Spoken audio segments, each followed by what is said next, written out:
Replacements. Bastards are young. It's the Bennington Show, giving us a little preview of what that Minneapolis GPS sound is going to be tomorrow on Deep Tracks. Now, I'm Ron Bennington. There's Gail Bennington. Yo. And I am Ron Bennington. Now, the GPS Minneapolis, sure, you're going to have the Paisley Park sound, but you're also going to have that post-punk, college rock meets alt meets, what else is in there? There's some hardcore punk. There is hardcore punk. There's a hardcore punk section. There's post-punk, alty, punky, going into alt. You know what I dig is this is going along. I'm taking more and more of a back seat on this deal. You are. You guys are fighting very hard for different music. And I'm like, okay, but we're going to hear about it. And I was like, who cares if we hear about it, man? Yeah, this is our show. This is our time on Deep Tracks. You know, if she and her uptight, yuppie lawyer friends can't fucking handle it, let them riot. I can't remember what he called his band. I don't know. High Fidelity's back on TV this week. And it's like the perfect GPS weirdo show. It is. It really is. All right, so GPS Minneapolis, everybody was involved in this one. Of course, Jam Band is all over it. He's, you know, even though he stopped interning, he's still working like 2 GPSs in front of us. Everybody but the boy from Minneapolis. It's true. You did. You let us dive into this on our own. He never comes near GPS, but this is Minneapolis. This is like, can you imagine if we did GPS Astoria and Chris Stanley did not get involved? Let me get all up in that. I'll find some bands right now. Your hair is so greasy. Yes, it What is. are you doing? I'm not feeling well and didn't shower, and that makes the sweat even. But more. why are you making me feel like the guidance counselor who has to check in to see if you have a problem and the other kids aren't being nice to you? Also, what is this new shirt you're wearing? It's all right. So this is this is not normally your style. I ran out of clothing, clean clothing. And is that an iron-on? It might be. I don't know. It was from a dollar store, so it's a picture. And you don't know what the Golden Gate Bridge? The Golden Gate Bridge. So you ran out of clothes, so you ran to the dollar store and bought a T-shirt? Is that what you're saying? Yeah, so you didn't have... One of the kids come over and get a picture of this because the Golden Gate Bridge, but it's surrounded by weird palm trees, some of them just lying out. Yeah, they're sideways. That is not what that area looks like. It isn't? No, that looks more of like a Rodeo Drive type palm trees. Exactly. I don't know what it is, but fusion. No matter what it is, it's not Chris Stanley. It's not the Chris Stanley style we know. Check it out. Nice. Don't be silly, Chris. Look like yourself. Like you fucking. Why can't you just be a guy? He doesn't know how to be a human boy. He really doesn't. I don't know how to stand. You don't. Relax your arms. You don't stand what so are you tight. shooting a video? Why is this taking so... He's moving. Yeah, you're right. Okay, you're right. You got a bad subject. You got to treat yourself like you're one of those Kmart baby photographers. It's up to you to settle the beast. What is he doing? He doesn't know how to be normal. No. All right, let me take a look at it. It's a very... I wouldn't even... Look, it's fucking fuzzy the way you shot it. I have more than that. Well, then why you show me the worst one? Show him the clear Look, shit. am I crazy or all these things? No one can see. Go switch out. Go switch out. Get out. I can take it. I think he needs more light in here, too. Oh, that's kind of funny. Yeah, that's good. Yeah, some of these are better. This one pick, because I want everyone to see the weird palm trees. Like, I don't get that part of it. No, but it's like, it immediately, when I saw it, I was like, Chris is wearing someone else's clothes. That doesn't look like something you own. He murdered an oversized skater and then took his shirt. Shopping. You don't want to make it look like the clothes are wearing you, okay? Oh, that's good. I didn't even think of that. Yeah. So that's why I'm sweaty in a odd shirt. Look, you stayed within our blue and black motif. Yeah, that's where we like to... Yeah. Every day I notice that the three of us are in the elevator and I'm looking and all three of us are wearing variations of blue and black. Joe matches completely with the blue and black stripes. That's all. It's a band. It's a good look for us. I don't know. It's a look, Well, give us that. I know. It seems like every day Chris should be a meme, no matter what he's doing. I'm living that meme life. You're very memeable. Oh, God, yes. That's something good in 2016. Oh, what's this that you're drinking now? It's Mylanta, or as it's called, Comfort Gel. All right, look, Chris Dillon writes this. There are simply no replacements for Joey Jojo, Pepper, Ron, Vito, and Gail Ann. That's sweet. That would have won if we were doing a contest this weekend, but we're not. Save it. No contest, no... You know what I mean? No, what do you call those videos that you put out? Periscopes? Yeah. I mean, I'm a Snapchatter, so I don't even follow the Periscope. Yeah. But, Prince is gone. I don't think we need to be... No, you're right. Maybe a break from the pre-Periscope. Yeah, so let's just live like people, okay? Just be a human person. By the way, I'm not even making this up. At the Bennington show, at Gmail, we get more goddamn GPS email that I can even understand. That's so surprising because it's not something that we really plug on there. No. And we don't even I think is this time do we drop the Bennington show because so many people have been doing it? Yeah. Plus, after Moby we're like, hey, we like it when people help us with stuff. But I've heard from some infamous people as well as some people who only know us from Deep Tracks, and they're like, you guys should be full-time. I'm like, we are full-time, but just not playing music. I love the idea that there are people out there who possibly only know us from GPS. We're very specific. Well, this is what happens with SiriusXM. People tend to pick, we have, I think, 4,000 stations that you can listen to.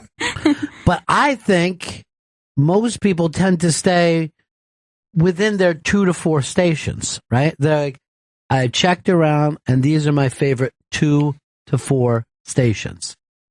Because I think the 4,000 is just overwhelming for people, Right. And they, everybody has 10. So some people just listen to this for sports. Some people just listen for political. And some people, comedies. So if you move over to another station, people are like, oh, there's a new dude. When did this happen? All right. So are we tweeting that out? Yes. It has been tweeted out. I really don't look like myself in this picture. No, it's so weird. Now, what I don't know, we might even need more of a close-up because the palm trees that are lying down is what's driving me crazy. And then palm trees in the distance.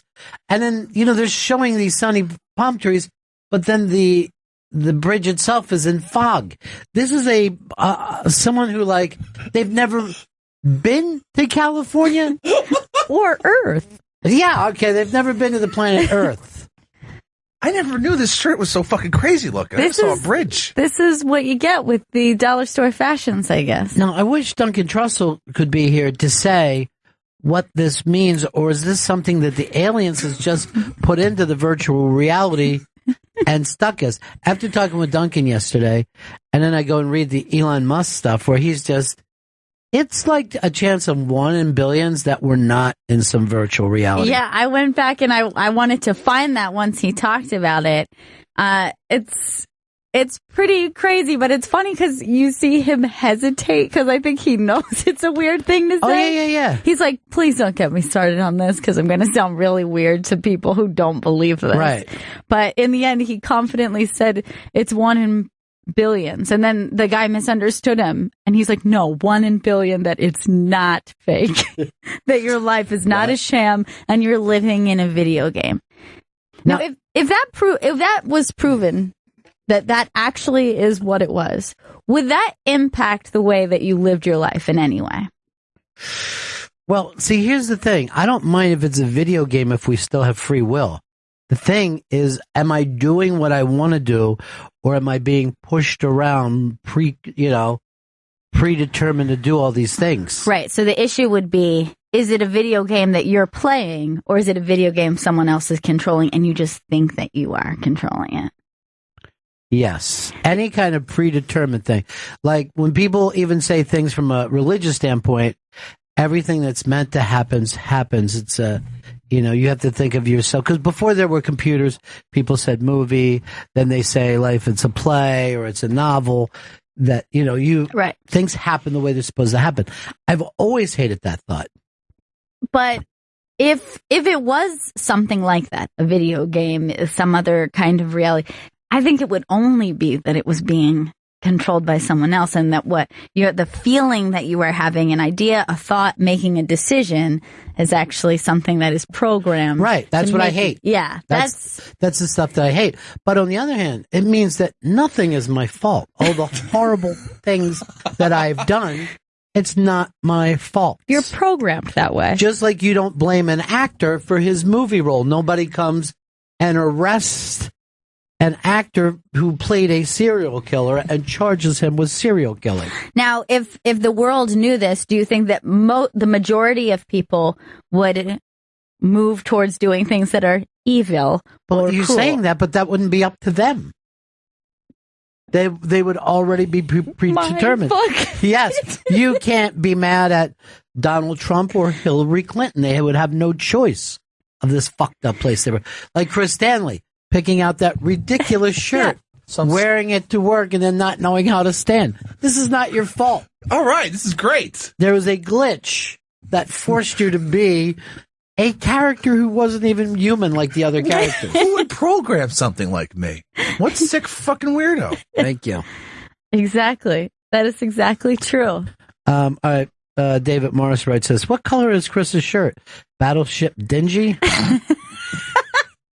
I see he's wearing his Gorilla Monsoon shirt underneath. Oh, You he wear always that every is. day, right? Yeah. It's just this time you can see that he's wearing a skin-tight shirt. That's right. You can see it peeking out from underneath. Here's what I like. Looking like a real fish barge. This proves that even in sobriety, Pepper still can't make good decisions. There's a difference between not drinking and being sober. Liz Sets Fire says, what does Stanley's girlfriend think about this look? Oh, she must love it. Really? What do you mean must? Like you don't know? What is going on? What does She that hasn't mean? seen this new shirt What is going on, dude? How'd she not see it? When did you put it on? this morning. Where was she? All right, Queen Elizabeth writes this. You're not going to like this. Okay, well, He's carrying low. I think that means he's having a boy. That's not nice. Hysterical. That's not nice. Good one, Queen. That's sarcasm, by the way. OMI said, why is he missing his cardboard sign and his dog? This isn't a homeless man's shirt. This fucking shirt's brand new. But you bought it the way a homeless man does. Ryan says this. Remember how the Teletubbies had a TV in their stomach? Oh, exactly. So some of this stuff is not... It's a little mean, Ron. It is. You thought it was But going to be all right, nicer. Smash Bradley is where my head's at. Are the palm trees washing up on the shore? That's what doesn't make sense. Yeah, it is weird because for some reason they have taken Can we change that to no reason? for no reason. Yeah. For no reason known. The human man. All right, coming up a little later on the show, the Weird Al Town Hall. Gail and her mom were both crying at the Weird Al Town Hall because a song was sang that Gail's little cousin learned when she was, 3 or 4? Oh, she was very small, probably 3. And that weird, I forget what the name of it is. The Saga Begins or That's some. it. Episode 1. The saga begins, episode 1. So it's all about the Jar Jar Binks episode and Anakin and all that. This little kid, first of all, went there. Unlike you grown-ups, loved Jar Jar Binks, loved that Star Wars. I mean, he was just crazy about it. So Weird Al, how's that song? So we play it for her, which she just thinks of as a regular cool song. It's like 7 minutes. She learns the whole thing in an hour immediately and would sing it to us. Yeah. Little kids, they can, when they're into something, and like when she saw that movie. Now, by the way, this kid is going on now to be an engineer and is in college and just, a brilliant kid. But she know every character, like even the side characters that would ask. Yeah. And we were like stumped. Like she came out of the movie and she's like, why when the Gungans were there, and we're like, what? Like she just like immediately like had all the names ready and she. Right. And it wasn't like she did that with other movies. No. Like she just fell into that world. So then she would sing that song and we would make it so Weird Al to play that song. And when it's happening, he's singing the whole thing. You'll hear it later. Gail is just bawling in the corner. Crying. Her mom is crying. It was really, really adorable. And then later on in the show, this is probably my favorite thing. I forced our own Joey Jojo to sing in front of Weird Al. And for some reason, rather than sing one of his songs, he tried to make one up on the spot. And it may have been my favorite memory of my time here on the planet Earth. I'm pretty sure. I haven't heard it yet, but I would imagine that all you can hear when he's doing this uncomfortable song is dead silence, except for my stifled, painful laugh of just like cringy, like when you know your buddy's doing something so embarrassing and there's nothing you can do to stop it. It was a fucking panic. I wonder if you could even, I'm sure you can hear me just crying, laughing. It was embarrassing because. And then I'm also looking at your face as it's happening. And your face is somewhere between like, this is great and horrible. Well, again, since it's a town hall, it's not our audience. No. They have no idea who this fucking idiot is. They have been following Weird Al for 30 years. Yeah. I mean, when you meet these people, the Weird Al fans, their loyalty and their love, and they run, there's like little kids there and there's like grandparents there. You know what I mean? That crowd ran from about 6 to 78. Why are you just hiding your little pieces of banana? Shoes on the other foot now, Chris. What do you mean? Dude, we're doing a show. It's not fucking banana time. Why bring up the banana thing? He always eats my bananas. Yes, you know why? This is Joey. When everyone else gets food, we get it for everyone. Bananas come in a bunches, and yet you manage to buy singles. And eat your fucking banana before the show or during commercial breaks. I shouldn't have to look over as I'm trying to explain to the audience. I'm painting a beautiful mural Gorgeous. For them. Thank you, Chris, of what this day was like. And I look over, and fucking Coco was behind the fucking thing. Unbelievable. Just chewing on banana. It's disgusting. It's your banana, Chris. All right. Liz Sets Fire says $20 says you're going to find Quado under that shirt. There's no psychic Mars animal on my stomach. Casey Pickle says, be very careful, Pepper. I got food poisoning from a food cart on 46th Street last week. Spent 9 hours in the ER. Oh, God. What was your Malanta about today? There's just one place in the store that delivers late, and I ordered from there, and I know I shouldn't have, but I did anyway. It was a diner? It's like a diner / just like a late night food spot. It was not. It was a bad idea, and it's destroyed my stomach. Dude, why do you act like only one place delivers? You have Uber. You can get food delivered from anywhere in the fucking city. You have GoPuff. Not in Queens. They don't deliver. The Uber food app doesn't deliver in Queens. It's just Manhattan right now. Just the And island. it'll stay that way. Because you don't live in fucking New York.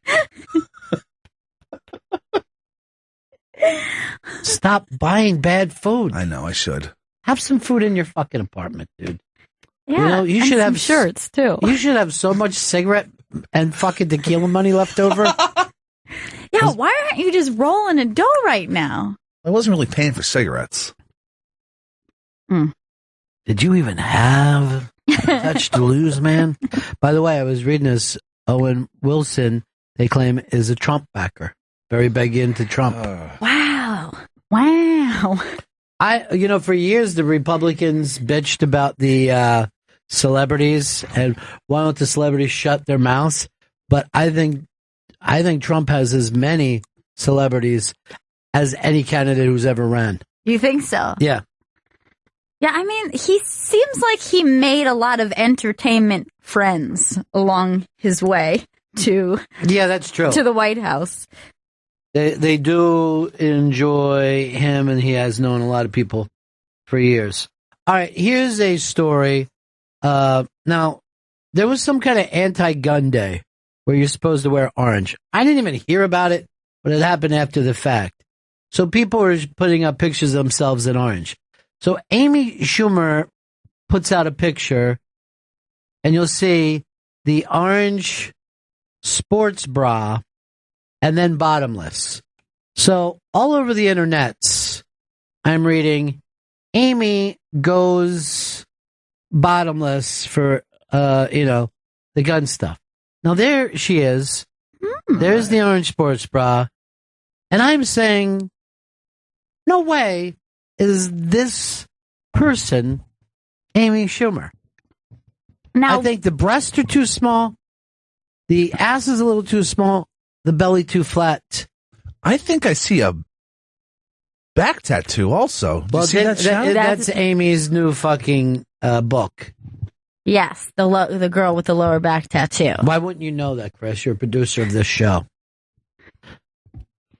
And I've never seen her do the no face thing before. Yeah, this is interesting. I specifically the breasts are confusing. The breasts Here's and what hips. somebody said to me, though. Someone said, okay, she's stretched out. She's shooting from a high point, right? Yeah. Shooting down.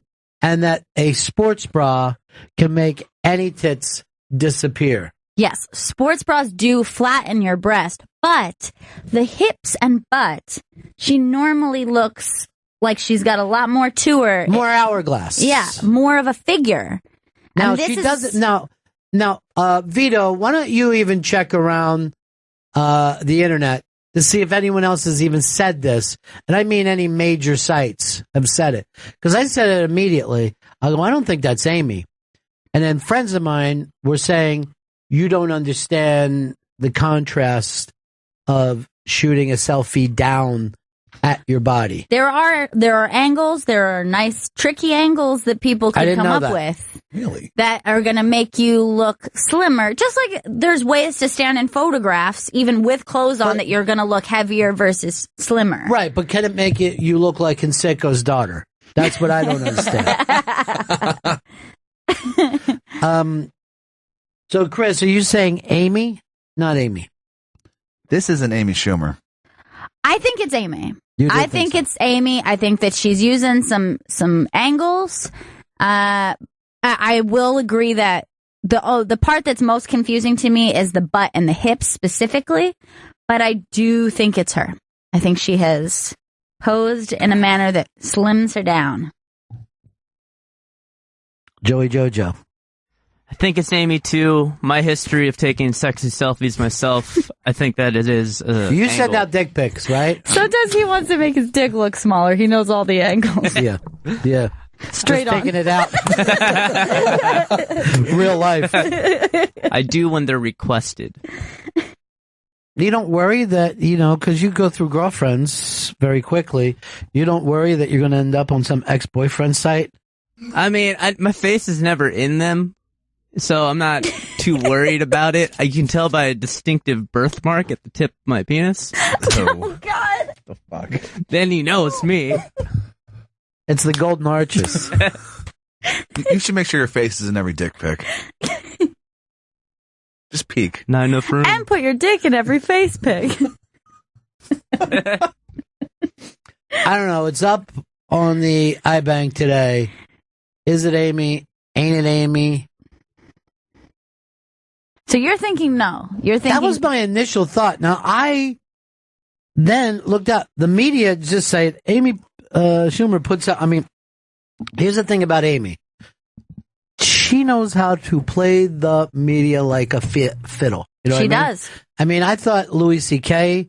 was good at it. Patton Oswalt was good at it. But Amy is phenomenal where this is like the fourth Instagram this week they put out of her. Now, earlier in the week, she showed this kind of funny picture of herself not being able to get out of an inner tube in a water park. And it didn't look like this. All right, Mark in Baltimore. Mark, go ahead, buddy. Hey, I've been looking at some pictures on Google Image of Schumer to try to find her right armpit. Because you can see those two sort of, I guess, freckles in that picture. All right, Mark, you're like a detective. Okay, This is I like the way you think. Smart, what you're doing. You're not talking about angles. No. You're not talking about shading and light. You're talking about... All right, there's the other picture, Gail. Wait, let me see that. And that was... Close up on that one. Yeah, that's hilarious. She's amazing. This ain't Amy. It's like if she had a tattoo, you're trying to verify that. Right, and Chris brought up the tattoo, and she does have this book coming out. Chris didn't know anything about it because he's not a real producer. But, all right, so now we're looking for these precancerous Sure. beauty marks. There's some beauty marks. Maybe even one is a beauty mark, another is a freckle. It's hard to tell. No. But she's got these, like a little vampire bite Yeah. Now on that's her why right armpit. Yeah, no, you know when you're saying like, oh, there's ways to do it through light and shading and all that. Well, you can see by this other pictures of Amy, she don't give a shit about that. She's not trying to, True. look her slimmest best. She's funny first. I mean, she probably snapped that picture, and then she's like, oh, that turned out pretty good. Let me go ahead and share that one. Hey, Tiki in Boston. How are you? What's up, Ronnie B? Hey, buddy. I was calling about the U.S. game today, playing Colombia. Big game today. Oh, yeah. Is that down in Philly? Yep, down Oh, in yeah, Philly, that's opening right. day. Yeah. Your brother's going to that, right? Yeah, he'll be there. So, yeah, I'm going to be watching that on TV, and there's no basketball tonight. So this is, what do they call this thing? Copa America? Copa America. Yeah. Yeah. Chris, I was talking to Tiki, but I love when you come in and speak over a conversation. I need that in my life. Seriously, I need a handler to be here. Ron, can I plug my podcast? Yeah, please do, Tiki. It's called the Podcast FC Show. If you guys go to podcastfcshow.com, we talk mainly EPL, but we're doing the Copa, the Euro 2016 starts next week too. So, are you going to be down there for this, Tiki? No, but they're playing in Boston, so yeah, I'll be at some of the Boston games. They're playing in Foxborough at the Pat Stadium. So I'll be going there with a couple of my co-hosts. I'll be watching as long as the USA is still in it. But I'll be checking out your podcast. Give it to me one more time. Podcastfcshow.com. All right. Thanks, buddy. Thanks. Awesome. Thanks, guys. Peace. Enjoy yourself. That game last night. Chris, you didn't start watching until I text you. I tuned in. So I text them and I go, you believe that they were up like 20 at the time. So Chris immediately starts screaming, this whole fucking thing is over. I mean, this game was tight for the longest time before they broke out. But here's the weird news. You're watching Golden State. The top two scorers, right, that they have, shit the bed. Curry couldn't hit fucking water if he fell out of a boat. I mean, he was just not in the game at all. And the bench came in and fucking crushed. And I'm like, if you told me yesterday the top two, scorers are not going to fucking have any impact, I'd be like, here comes Cleveland stealing the first game.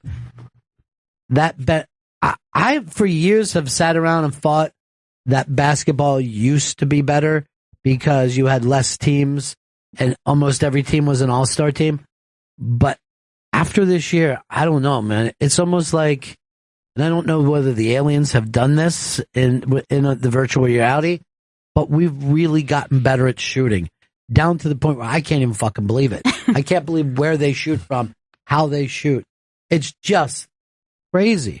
At first, I thought it was Curry. It seems to be everybody. That whole team is ridiculous. Or redonk, as you texted me last night. I was like, Ron, you watching this redonkulous shit go down right now? Please say you didn't text that. I did. here is Eric. Eric in Kentucky. Yeah, redonkulous last night. That's unbelievable. Oh, no. Unbelievable. So, Ron, this tournament that they're playing, the Copa Centario, is what it's called, and it's interesting because for years, everybody plays in the World Cup, obviously, but there's also the Euro tournament that's going on this summer, and that's all European teams. What makes this tournament starting tonight cool is that it's kind of our answer to the Euro tournament. So it's you've got Jamaica and the United States involved, where they do the Copa South America, but we've never been included in that, obviously. So this is kind of our hemisphere, our answer to the Euros, and it's the first time. So it's going to be interesting. It's going to be cool. It's going to be it'll be fun for us. Now I know a lot of mainstream sports not paying any attention to it. Mike or the Mad Dog got in the paper for saying no one cares about this. Pardon the interruption, doesn't give a shit about it. But tons of people do. And I don't know what it is about any international sport, but it's always more fun to me. You know what I mean? Do you think it's because you aren't as invested as far as it can't hurt you as much? Well, yeah, a club team, I'm like, I don't know who's playing here. I mean, I enjoy, people will turn me on to different game. You got to watch this game, and you'll just watch phenomenal players. But when it's the U.S. against Denmark or something, I'm like, I can't fucking lose to Denmark. I got to beat these assholes. There is something really great about the international sports. So I will be watching. And I'll be, I'm going to try to get a red, white, and blue afro that I can wear at home. And I'm going to, when we score, I'll open my door and yell at the same time as the bar down the street does. Yeah. When there's major things, I can hear people yelling from a sports bar. It always cracks me up. You drunks are now into something. Oh, yeah. But I want to get back a little bit to Elon Musk in this thing. So Elon was talking about how fast that we've come with our computers and what we're able to do in such a incredible short period of time, that we've gone from Pong to, he claims, within a couple of years. He's not talking 50 years or 100 years, that the virtual reality is going to be so good. And Facebook has put billions of dollars into virtual reality, and they're not even talking about it yet. But the virtual reality will be so good that we won't know whether this is what we're experiencing is reality or virtual reality. And we will be able to do this show the way we do it, and it will look the same. But Joey can go live back in Minneapolis. Chris could stay in Astoria, obviously. Yeah. I'll be probably living in Thailand. Really? Yeah. And I'll be down Mexico way. Yes. Like I've always wanted. And yet, you'll be able to put on this thing and be in Mexico anytime you want. You just turn up the heat and put on your thing. It's all perfect. So this takes me, I have, or had a great grandmother that I remember when I was a little kid, my dad saying to me, can you believe her life? She was born before the Wright brothers flew, right? She was born before aircraft. And not only did she take, sit in the 747, go to Hawaii to visit her granddaughter, being able to eat dinner while you're doing that, right? Not only did she have that experience, but she also watched a man walk on the moon in one lifetime. A guy who was in a basic souped up kite who, was down at Kitty Hawk, got a good running start, and flew 150 yards. And I was like, yeah, that's fucking mind-blowing. Look, I go, there'll never be another life like that. But I can remember walking through a mall, and the old mall, as they would say, and seeing a crowd of people and walking over and seeing a Pong game, going, what the fuck is that, right? How are lights fucking fighting themselves? People were lined up to shove quarters in a game that wasn't even an arcade. They just put it there. Like I think people actually stopped them and they had to plug it in and so they could just start playing immediately. But I've gone to that, to this virtual reality time, that's coming up quick. Is it too fast that we've moved through this? It does feel like everything is kind of going in hyperspeed, the way that technology is advancing so fast year to year. And then, the insane projections that they feel like they'll be able to accomplish in the next 5 to 10 years is even more mind-blowing. So, it has the ability to get really weird in our lifetime. Chris, you should order one of those little cardboard things that you put your phone in. They're like $15. Okay. I told you I was just playing with. And then you download these things for free and you just I want to try it. It's not that big a deal. It takes But did it feel really weird when you tried it? It felt weirder than I expected, knowing that it was my phone. You know what I mean? Like, this wasn't anything that I bought. It was just my phone and a piece of cardboard. And I felt like, whoa, hey, am I falling? It seems like virtual reality was never going to be real. Dude, I remember the first time I saw something done, and I think CBS Sunday News did it. It kind of scared the shit out of me. I didn't want any part of it. Yeah. But it was like 20, 25 years ago, Yeah. I'm like, and they're acting like it's coming any day. You'll be able to live like a dolphin. I'm like, I don't want to fucking feel like a dolphin under the sea. I'm not ready to do that. It does seem like they were talking about it before it was ready. Like now it's finally getting to the point that I think it's where they thought that it was going to go. Yeah. But like a good 20, 25 years ago, you would even go to like theme parks and like somebody would put on like the little headgear and they would be walking around. Yeah. Like they would have like little rides or something like that. Ian Walsh writes in, the vampire bite marks, same place. Gail and Joey Jojo seem like they're correct. That could be Amy. And Chris and I should be ashamed. It's not definite yet, though, right? Yes. Oh, shit. That's all I said. It takes one tweet to me. From Ian Walsh for me to believe 100%. I trust Ian. Up on the iBang, you can go see. It's Bottomless Amy Schumer. That sounds like a great drink, too. It is. We have a special, Bottomless Amy Schumer tonight. All right, Lewis, our buddy in Manhattan, wants to bring up virtual reality to us. Hey, Lewis. What's up, guys? Hey.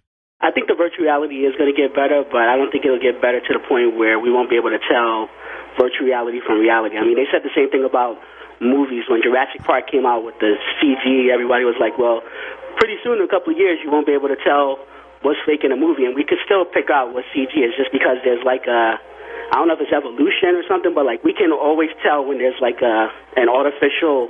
I will say this: the first Jurassic Park, I went, "What the fuck am I looking?" That movie and the Matrix were like two that kicked me in the ass. And I'm not one of those. You got to go see it. The effects are amazing. I kind of feel like I didn't realize how much that movie had an impact on me until I was watching that terrible one over the weekend, and I was like, World? I was just so excited, and I was da da da da, and I just like felt the way I did when I was a kid, where that it just blew my mind in there. Like, so I remember. You got to think about one thing though. It's like we don't. I mean, scientists may be able to tell you, but we really don't know, as you know, the common man, we don't know like what dinosaurs really moved and looked like. So that was part of the illusion. You know, like for all we know, those dinosaurs could be moving the way dinosaurs don't normally move. But just because we've never really seen one in real life, we can't pick that out. But as far as humans go, we'll be able to tell a fake human from real. He's got an interesting scene on that. But I do like the idea that you don't have to travel to be in a face-to-face meeting. You know what I mean? That whole thing is, we need you on the coast. You know, like, really? Going all the way out there for an hour meeting? Just going to VR in. I mean, just think of how stupid. We want you to go out, meet this customer 3,000 miles away. Or, you know, dudes have to go to Japan to fucking meet somebody. And you're like, really? For an hour? I'm taking an 18-hour... I mean, just think of the energy alone. And by the way, this is Elon Musk saying it this time. And I think he invented the car. Yeah. Or something good. Something. Or the spaceship. Yeah, I don't know what he invented, but it seems like everybody likes him for it. Although his head seems to be getting larger. It is It's really scary. The brain is growing. Can't be healthy.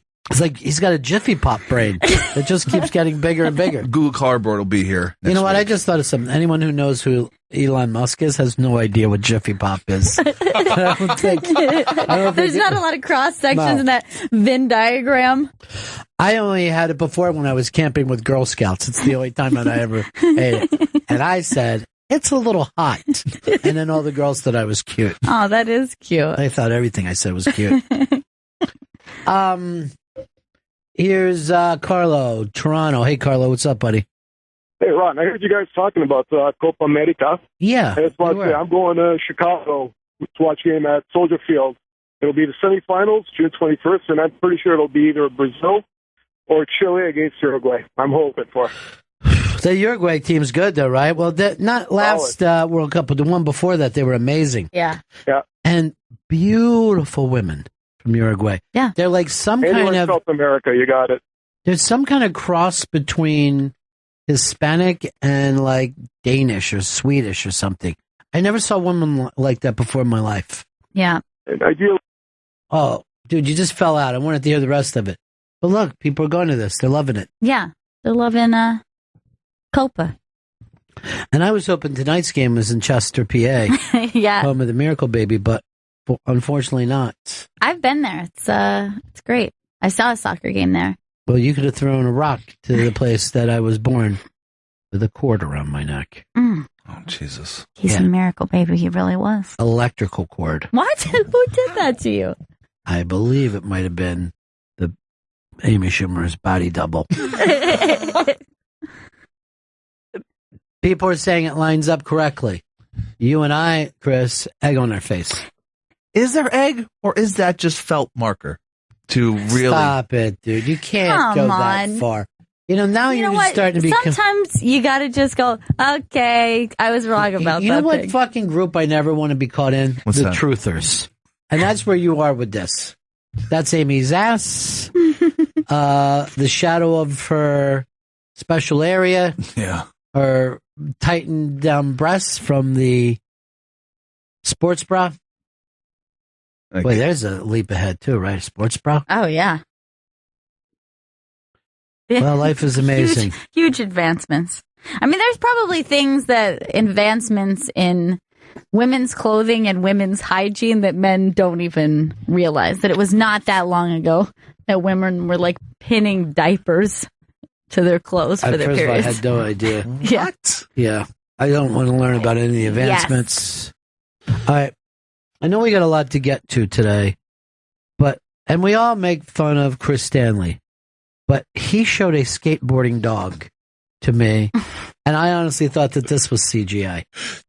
Because I didn't think a dog could skateboard. And I don't mean we put a dog on a skateboard. Isn't that funny? First of all, yes, I'll say that. But the fact that the dog is steering it and then even putting his foot down to keep it going, it's amazing. This fucking dog is Tony Hawk of dogs. He's better than Tony Hawk because he's a dog. Look at this fucking dog skateboard. But look at that, what he's doing with his paw. Yeah. To steer himself. He knows what he's doing. Now look at him lean there. It's crazy. And then turn around and look for a car coming. He's got the kick push completely down. Is that what that's called, kick push? I don't know. Look at this dog. I think it might be. It's amazing. I know. I fucking love that dog. Now, I have actually seen a skateboarding dog before, and it was the same breed. And I think it's a breed thing. I think that bulldogs like to skateboard. This sounds really weird. Well, they got the right body for it. They do. They're nice and low to the ground, strong and low to the ground. And they're as wide as a skateboard. Right. I mean, it's perfectly. Length. But he's so skilled at it. Yeah. And he looks like, by the way, he's skating, I believe, downhill. Yeah. With no fear. Well, but he also switches feet to the correct foot to help him. And, is he having fun? Is he enjoying this? Because yes. it kind of looks like he's having this fun. This is the part that gets to me. Where he looks back for a car. He's making a turn, and he wants to make sure he's clear. Joe, you did a great job of finding this dog. Thank you. I found the dog, Ron. Doesn't matter who found it. It matters. The fact is, Joe, we it's have great, it. though. Thank you so much for this, Joe. Pretty good. No, Joe didn't find shit. I found Harley the skateboarding dog. Look, there's no Iron Team. No, there's not. But Joe didn't find it. I just want to make sure everyone knows that. You eat rancid food. Why did you eat such bad food? Now, you know what this... Look, I'm going to just point something out to you. What this dog is doing can't be done if the world is real, okay? Now, where could this happen? In a video game, Right. in a cartoon, which is all this is. Right. I have a feeling that if we threw Chris off the fucking roof, he'd be fine. As long as he realizes it's a video game. Because that's what you have to do in the Matrix. You have to realize that you're in a game, and then you're able to do whatever the fuck you want. You can see the code. You can manipulate it. Now, does the idea of that that you would live the same life over and over and over, does that bother you, or does that feel good? I don't like the idea of that it's like inertia, I guess, like that it never... No, but I mean, the fact is you will live your life over and over and over the same way. Or, as I'm saying this could be an infinite amount of times that you've lived this life. Right. And nothing has changed. Which means that tooth that you cracked, that time that you were embarrassed at school or whatever, happens millions of times and you can't break it. I would rather believe that if we were on some sort of cycle that we don't realize, but we're learning from our mistakes, and that the next time around you avoid doing this terrible thing, or the next time around think shit like that, right? That you gotta, like the Hindus believe, I think, that you're like waiting to level up. Like that's why you go to a better level. Exactly. So maybe your next level is something that isn't even of this world, but you started out perhaps as something kind of like an earthworm. Start as a Chris Stanley. Right. You know, then we become a Vito, a Joe. Well, both of them. You know, life after life until you work your way up to the next level. And for this simulation from these aliens, so did the aliens look like us? Are the aliens humans? Or why would they make a simulation of some other... Do you really feel like you're ready to leap that far ahead? Yeah. I want to know who's doing this. Skateboarding dog, Chris. I love that dog. They're just like, cue the skateboarding dog. All right, They're the gonna love 5 is back on the Interrobang, and this is the 5 most unappreciated or underappreciated mockumentaries. We will talk about that when we get back. This is Bennington. It's the Bennington Show on I guess this is a Friday today? It's Friday. Coming up in just a little bit, it's Weird Al, 2 o'clock. You'll want to hear it for 2 reasons. One is to hear poor Joey Jojo try to improvise and basically be embarrassed in front of a room full of strangers. But more importantly, you will hear Joey Jojo embarrassed in front of a room full of strangers. I never saw anything like it in my life. It was crazy. Yeah.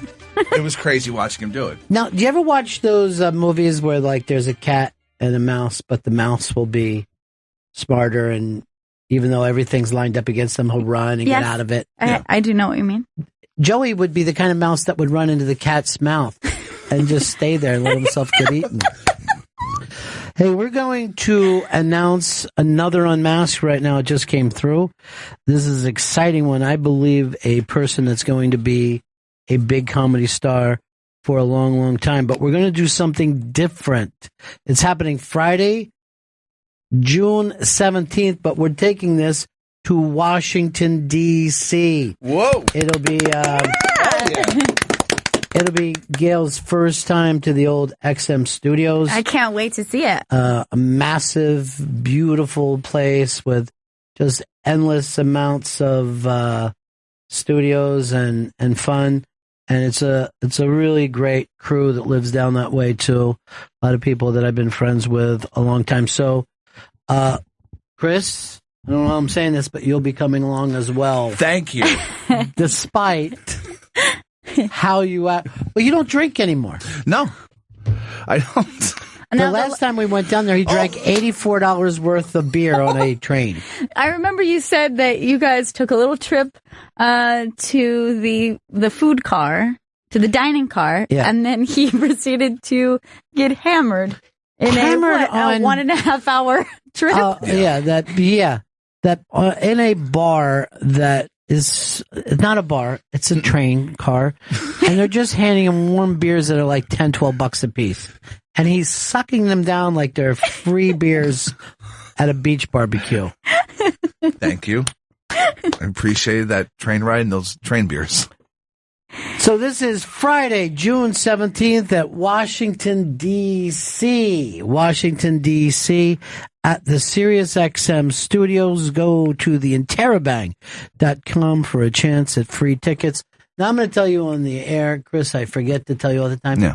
We're going to cut a promo for this so it goes out to all the different stations. We forgot to do that for Big J. Did you already hand out the Big J winners? Yes, that they were contacted. Now, remember, I'm the first person that has ever told any of you guys about this performer. Yes. Then her special came out. It was one of the best specials of all time. And I'm not even kidding when I say this. It's really edgy. It's funny. And she's an incredible performer. Ali Wong, Unmasked, happening Friday, June 17th, Washington, D.C., at the SiriusXM studios. Yep. And then everybody can take Gail for a tour around the Washington, D.C. studios. You're going to love it. It's fantastic. Those are beautiful studios. Well, you know what? I didn't even bring that up. They're beautiful studios. Gorgeous. Where we're doing this is like the fishbowl, but it's big. Is that Dan over there? Why is Dan in the other room? He's part of our blue and black look. Yeah. If you're wearing black and blue, you're in. You're in. Look, there's Rob Cross. It used to be his job to come down and check on me every day. Now he doesn't even glance into the room. I know. I felt like we were like best friends. It's been forever since I've even seen him in the hallway. The last time I saw him in the elevator, he told me how great you sound on the air. Wow, that's so sweet. They're aiming for you to do a music show. Why would you laugh that off? They want you to do one. Well, that's very sweet. But you don't like the extra work? No, it's not that. I would love to talk about it. We're talking. Look at what it is right there. It's Dan. Dan, you're part of the black and blue crew. You know that, right? Yeah, well, that's we did not plan this. No, it happens all the time. Constantly. We're wearing black or blue, right? Yeah, I mean, those are probably the two most prominent, specifically black. You know why? Why? Because where we grew up, the streets. Yeah. That's our, you know what I mean? Right. School of Hard Knocks. That's right. School of Hard Knocks. What are our colors? Blue and black. Black and blue. Black. Just Excuse like me. Fucking eyes. That's how we learn our lessons. Get the right order, Dan. We get the shit beat out of us so bad. All right. I'm glad Dan's here. Leslie's 5, and you can go check this out. This is 5. Is it underrated mockumentaries? Underappreciated mockumentaries. Underappreciated. Now you're a movie guy, right, Dan? Sure, yeah. Gail, you consider yourself a movie guy. Sure, I am. Chris movie guy. isn't, but Joe is a little bit. Love movies, Ron. I love movies. Why would you buy that shirt? I mean, that shirt is the worst thing I've ever seen. I was in a rush. It was the only double XL shirt I could find, and Wait. Which bridge is it? Is that a New York bridge? Okay, yeah. I was Do you gonna know say. how there's palm trees lying on a cloud On the next side. to the Golden On Gate his Bridge? side. I just saw the bridge. I didn't really pay attention to the trees. I was like, I You got have The trees are attention to detail. growing out of the river. It doesn't make sense. Nothing about that makes sense. You know what? I get that you're suddenly a Golden State Warrior. Yeah. All right, this is the 5 underappreciated mockumentaries. Now, everyone, before we do this, very quickly, favorite mockumentary of all time. Waiting for Guffman. Oh, a good one. Spinal Tap. Spinal Tap. Trailer Park Boys, the movie. Wow, that's a weird one. I think Tap is even better than Guffman. And by the way, I knew people that didn't even. Oh man, that Trump fight last night. Oh yeah, it was What insane. happened? Well, people were trying to go to the Trump show. He was throwing a big show, but in California, there's a lot of Mexican Americans who are not happy, and they're punching and egging and we haven't even gotten to the hot weather yet. I'm very concerned about the, fighting in the street. Oh, yeah. Once we get into the 90s, it gets tense out in the streets when people start... Once we get into the 90s, Nirvana is going to be the fucking soundtrack of our lives. That actually doesn't sound so bad. Chris. Yes. Read off some of these mockumentaries. See if we agree with Leslie. Underappreciated mockumentaries. Take the money and run. It is... It's very funny that when we sit around and we talk about Woody Allen, we never remember his earlier, funnier films. But Gail's little brother, the first time you saw Take the Money and Run and saw the guy that had a chair in the school band, in the marching band that was moving his chair, he laughed for 3 days over that. This thing is great. Also, I believe Sylvester Stallone is an extra in this as a subway thug. Really? Yeah, it's great. I'm gonna go. I wish that would pop up on TV more. Yeah, I haven't seen that in ages. I haven't seen it since I was a kid. Well, we kind of the television has acted like Woody Allen started with Annie Hall because it's so genius, and he entered a kind of more sophisticated adult thing. But his silly films are funny as shit. I've never seen it. So? I'm just saying, I've never seen it. You've got the screen in front of you. Real Life. One of my favorite movies of all time. Brooks. Yeah. Albert Brooks. You haven't seen this, Dan? No, I haven't. It's so good. I like Albert Brooks, though. One of my favorite Quaalude scenes of all time. And getting in the ash can. There's your garbage. Chris, you've seen this one? Yeah, I've seen it, yeah. I love it. It's awesome. As a matter of fact, that film was the beginning of a very happy breakup for me because I was with his jealousy is embarrassing. No, I was thinking of Modern Romance. Oh, yeah, and Modern Romance. I went differently. So this is the one that makes fun and it kind of predicts reality TV. Oh, yeah. Yeah, I haven't exactly. seen this in years. It's fucking great. Where they're just wearing this as... they're wearing the movie cameras in this weird astronaut type helmet. Right. Fucking great. Is it the trailer where he's playing ping pong and it's like in 3D? No. No, Chris. That's a funny trailer. Oh, this is a real fucking movie. This is a movie. Okay, keep going. Tristram Shandy, a cock and bull story. I've actually never seen that. I have seen this one. I saw it over at the New York Film Festival when it came out. Very bizarre. I'm going to say it's rated correctly, though. Not underrated. Rated correctly. Perfectly rated. I'm not into that fucking old school, and a lot of those jokes are there. Right. Like you had to almost have an English education to laugh hard at this. I keep going, Chris. Pittsburgh. I have seen this. It's fucking hilarious. I didn't see it. Yeah, Jeff Goldblum plays himself. What? Yeah, I'm pretty sure. And who's that on the right? What's that actress's name? Oh, I forgot. From To Die For? Yeah, but fire. I adore her. All right, what's the next one, Chris? Next one is what we do in the shadows. You know, I've started on this film 3 times, and I don't get into it. I'm not a vampire guy. I saw it. I loved it. People love it. It's like a comedic. I couldn't make it through it, yeah. You're the same way as me? Yeah. It's a comedic mockumentary about these vampires who've been around too long. And it's with like the Flight of the Conchords guys? Yeah. Well, that guy's the funniest person alive. Oh, he's great, yeah. He was on Amy Schumer's show last night. There's nothing he ever does that isn't fucking great. I don't know what it is about it. I just can't get going into the vampire shit. I'm not crazy about vampires, dragons, zombies, all the shit that you guys love. You've never really vamped out. No, I can't say I have. I don't even like... Some people are like, I only like the old Draculas. I'm like, I don't even like them. I mean, you're just going around, you're turning into a bat. It's kind of fucking stupid. The bat thing is silly. It's silly, and garlic, and a cross. It's just... But I do like people who, like, they'll follow a genre like that, like vampire movies or the zombie movies, and then they get mad when different rules that are made up. These are made up rules have been broken. Like, I know a lot of vampire movie fans, they saw Twilight, and they were furious about this, like, idea, like, in the sunlight they sparkle. Like, they don't die, they sparkle. So they don't want to be in sunlight because then people will tell they're different. Not necessarily like they'll explode. Yeah, and they could also be in a cloudy place. Yeah, overcast is fine for them. Which is why they live. Days never turn me on. They live in the Pacific Northwest because it's usually Isn't it in overcast. Seattle? Twilight takes place. Well, there? it's a little outside of Seattle. Yeah, which is the Pacific Northwest. Jesus, Dan. So, I mean, you know geography as well as anyone, Dan. Well, as well as anyone. I know, like, really basic geography. Sure. But if I told you, if I even said to you now, point to the west, where would it be? Well, if my eyes were a compass that way. You would be heading out to Montauk if you went that way. So here's Mr. College graduate that he brags about, and he doesn't know east from west.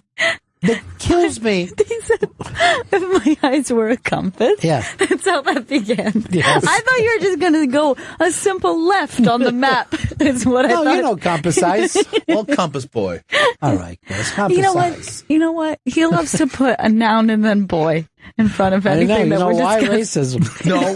That's fucking totally racist. That's so mean. But there was another thing people got mad because they were in one of the movies. The zombies were fast.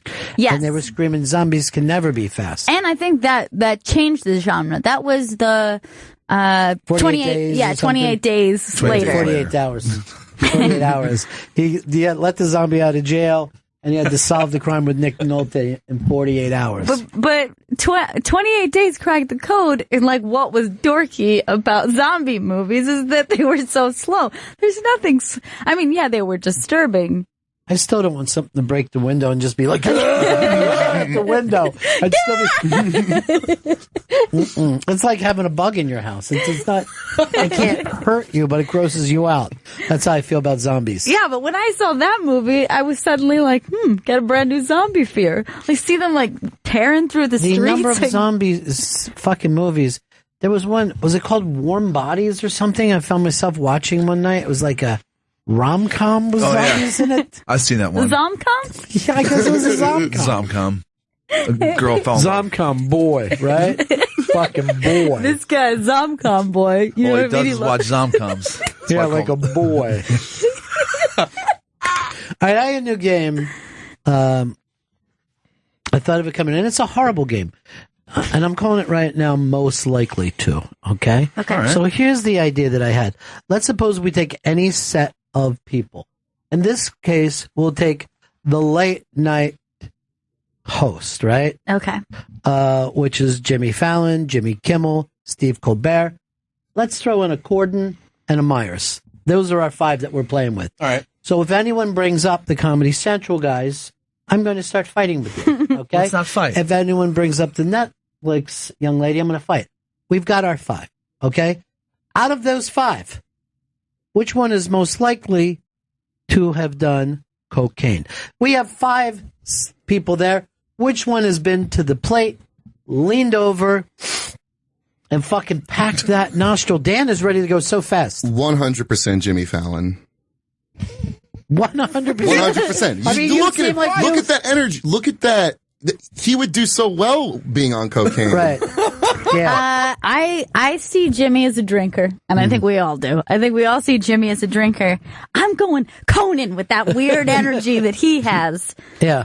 I think he's much more likely to take a dip in the snow. Chris. 100%. It's not Fallon. Jimmy Kimmel's banging rails left and right. I feel Based on what? I feel like he's a dude he's from Brooklyn, and I feel like he's a guy who wants to party. He left parties Brooklyn more. when he was 3. That's a fucking cheat. And it's a slam. Vito, you find yourself in here pushing Joe out? I admire it. Go ahead. I'm going Seth Meyers because to be the head writer of SNL, you got a late nights and you got all that. Oh, yeah, writer because room it's experience. 1978. Exactly. If you want to know guys that don't party at all, it's fucking SNL in the last 15 years. One of you is completely correct. Don't go by personality. Gail called it out immediately. Jimmy's a drinker. He's out late nights. When you're out 2, 3 o'clock in the morning and you're drunk, you're more likely to do a blast. Right. Don't go by the personality. First of all, let's go through this. Colbert, mama's boy. He's religious. Yeah, religious, Yeah. kind of wimpy. Nerd. Conan, wimpy. Okay. Kimmel is dude bro. I'm going to say drinker, some herb, but it'll be one of those like, hey man, we don't do that in our frat. You know what I mean? Like, I get it. The two late night guys, they're also kind of nerdy theater backgrounds. Sure. Fallon, yeah. Yeah. I mean, late night, New York guy, famous. He's had it put under his nose. Yeah. He's accepted. Next day, he probably woke up, wow, no more fucking Coke for me. And that happened time after time after time, like it's happened to most late night New York people. I mean, I guess I should have known that because I actually accidentally crashed a Jimmy Fallon party once. He did like a bar, and I happened to know the bouncer, and he said, come on in, even though it's a private party. And he was excited that we were there, even though he didn't know us. He was like really happy and really friendly. Good. And like Proud of him. 110% just like, this is the best night of our lives. And it was like, I think his wife's birthday. And you would have thought it was his special day. Like he likes life. He's she like was not. Yeah, he's like our friend Eastside Dave. He enjoys life. Loves it. Yeah, like I'm not saying he ever copped, but 2-3 o'clock in the morning, yeah, he did a blast. All right, next one. We're staying with the 5. All right. So of these same 5, Okay, good. who would have had a threesome before? That's a great question. I have my answer. Does anybody else want to go first, or I'm going to jump in and do this? I'm going to surprise the world with this. Okay. It's James Corden. Now, here's what's going to get to you. It ain't with 2 chicks. Oh, God. His theater back. Why are you disgusted with that? Oh, In a Chris. gender- Surprising. Fluid. Where Again, Seth, probably with the girl that he married. You know what I mean? That's the first girl probably for him. Jimmy, he's Irish. Sex is the last thing on his mind. Sure. Conan, also a Mick, and also doesn't want anybody to see him drop his pants. Could be Kimmel. Kimmel was my guess. You know why, right? Yeah. We think he's dated people that would be open to such a thing. Exactly. That Yeah. was my first thought, and I thought, you know what? You're I there think too, I would've- Dan? I was going to say Kimmel, yeah. Yeah. Same reason?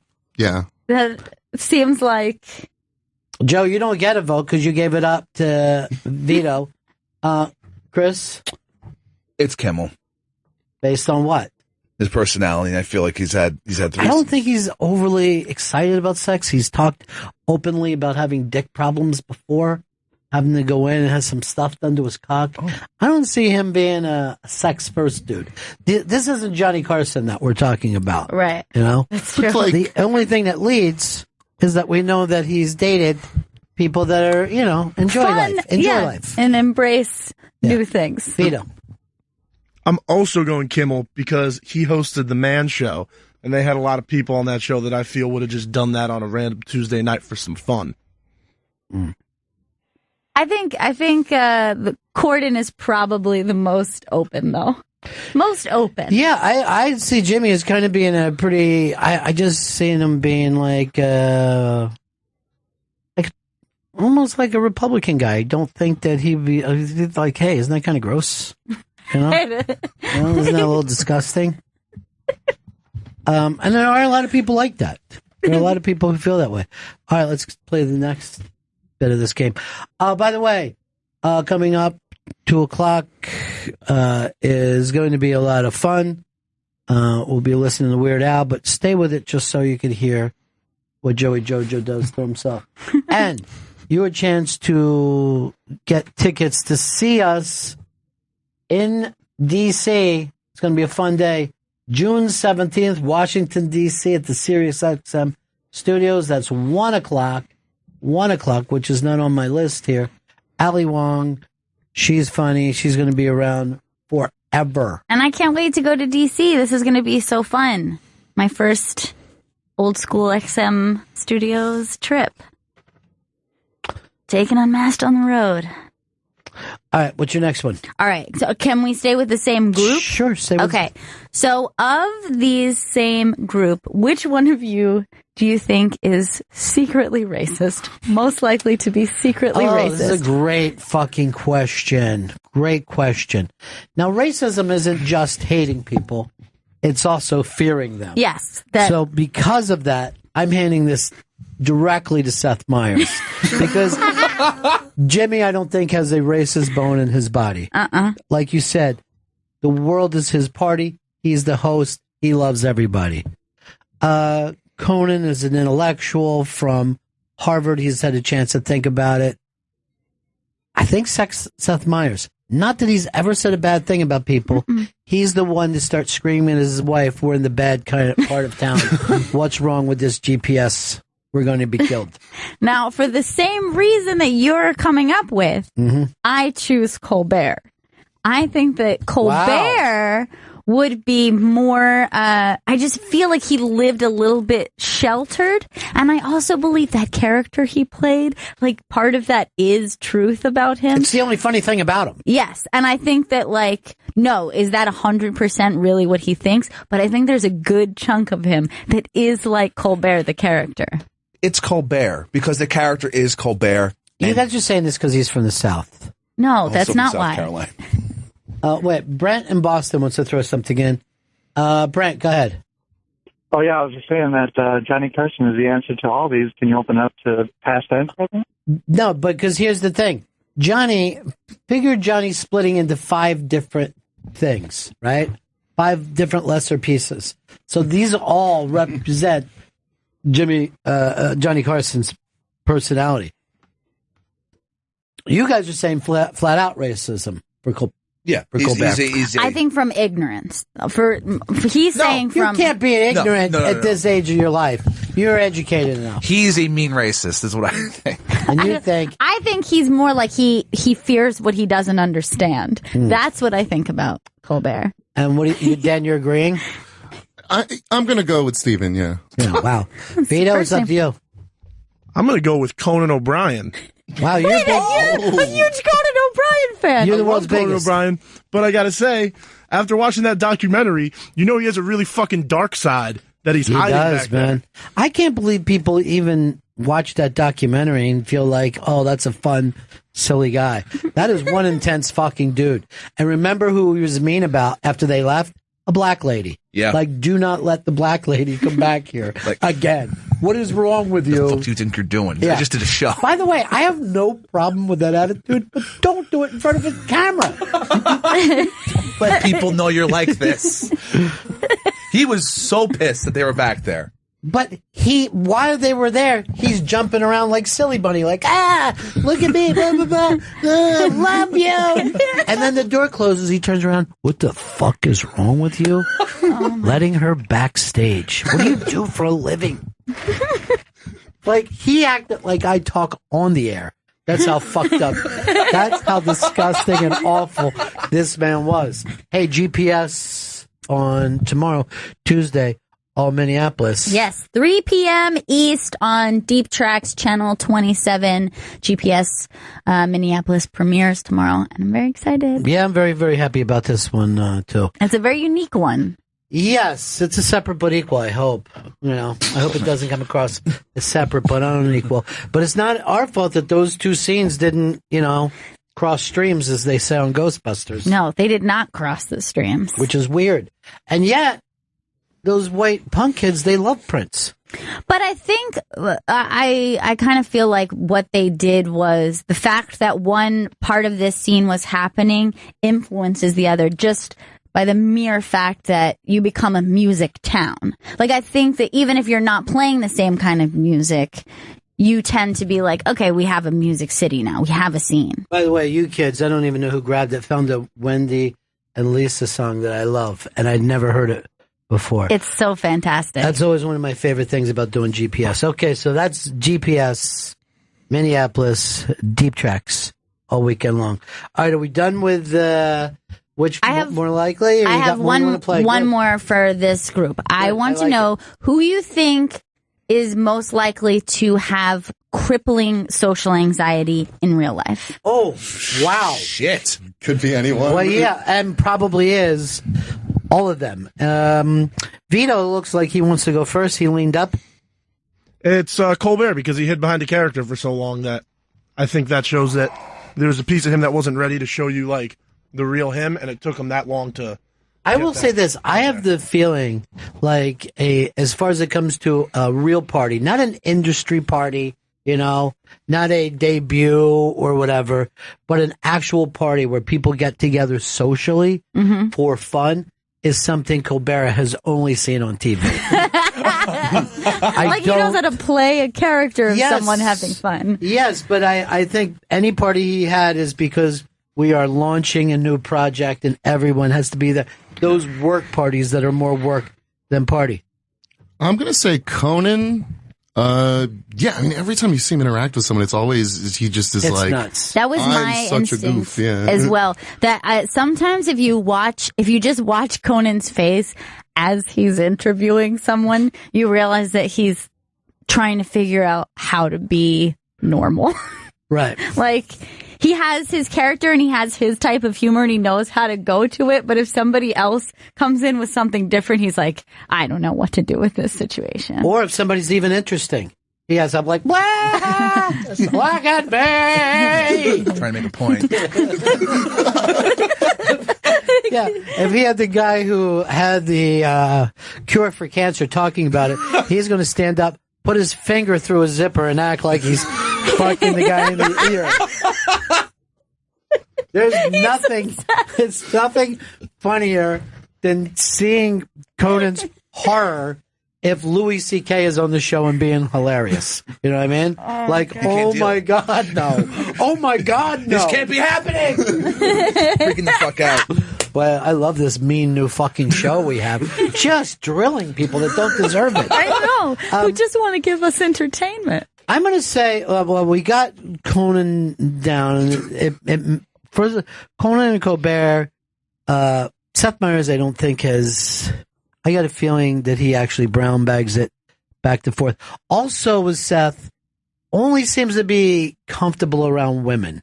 There's no dude, Yeah. Does he seem comfortable around? He definitely seems like the kind of guy with girlfriends who would not use the term friend zone, by the way. Yeah. He wants to be in a friend zone, except for with dudes. Because when he was younger and probably very smart and in Rhode Island, the other bully boys didn't want to have much to do with him. And they would run around trampling. Treat him like shit. Yeah. I don't think they treat him like shit, but they did things that he didn't understand why. They wanted to grab frogs and ride bikes blindfolded and all the things, Hey, look, I got a knife and a Playboy. No. I don't think that interested him.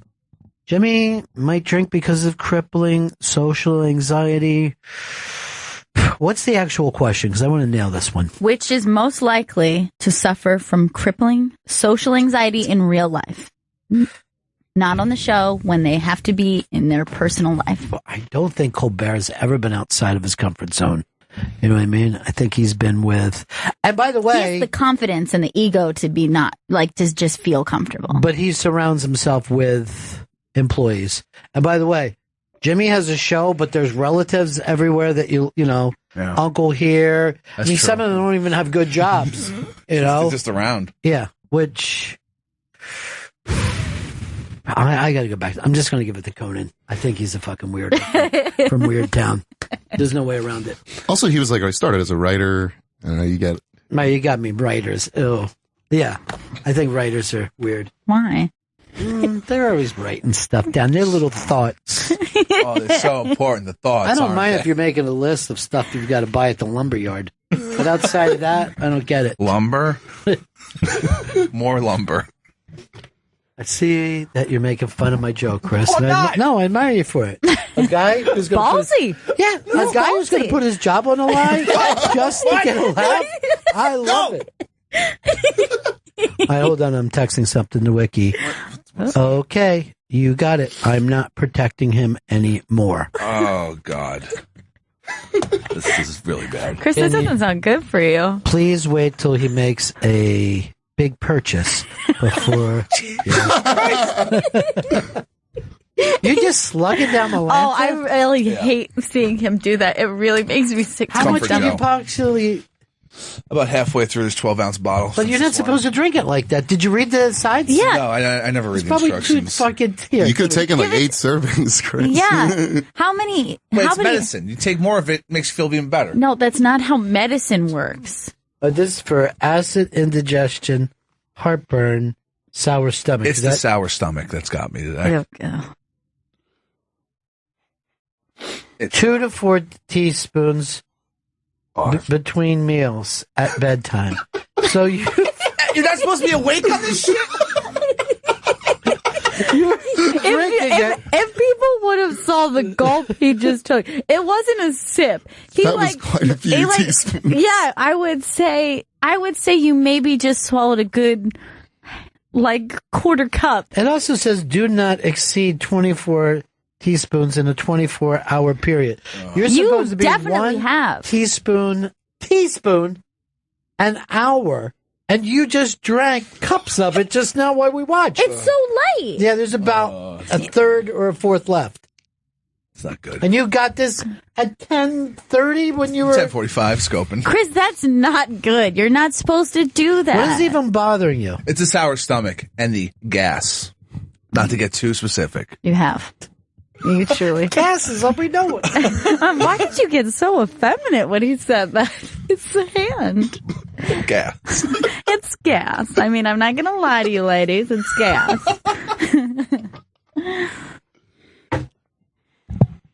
Some of these people are mean, huh?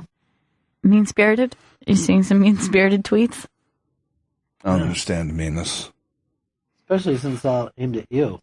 Yeah, really, I'm nice to everybody. And some at Dan. Dan deserves it. Yeah. Do we need to break here, Chris, or take it right up to the thing? We can take it right up to the limit. Take it to the limit. Did you guys see this video that was up on the iBang today of the wild horses? I did not. I don't like wild horses. I don't even like walking past the Central Park horses. Every day I feel like they're going to bite my shoulder. And it's never happened. But I have had that idea for 10 years.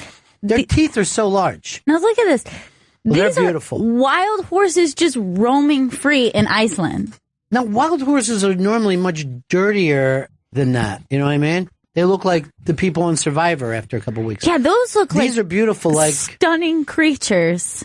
Like, that almost looks like some sort of magical land. Yes, It like- doesn't even look like... It reminds me of Tom Cruise in Legend. Like Tom Cruise should ride this bareback. Those are beautiful horses. Chris thinks he found the most beautiful horse of all time. I did. Oh, yeah. And he would want to come in with these mares. But why don't they have sticks in their hair? Why does it look like they've been brushed? I don't know, but they look perfectly groomed, and they're these stunning creatures.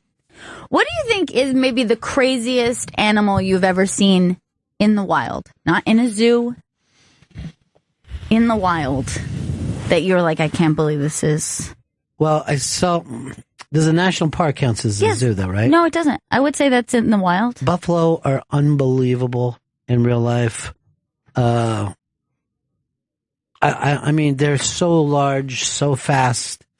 They just feel like they could run over anyone. But I remember once when I was a kid, just seeing a beaver building a beaver thing down in Maryland, like it wasn't, and it was like, wait, this is real? I'm watching a beaver fucking build a dam. I was all by myself. And I couldn't believe it. I couldn't believe that was real. That beavers were fucking putting sticks up and then getting mud in their tail and slapping it up there.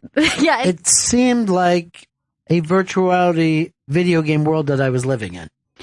I had a circumstance when I was in the desert where I saw a coyote in the wild, which was just crazy. And he was running alongside the horse that I was on.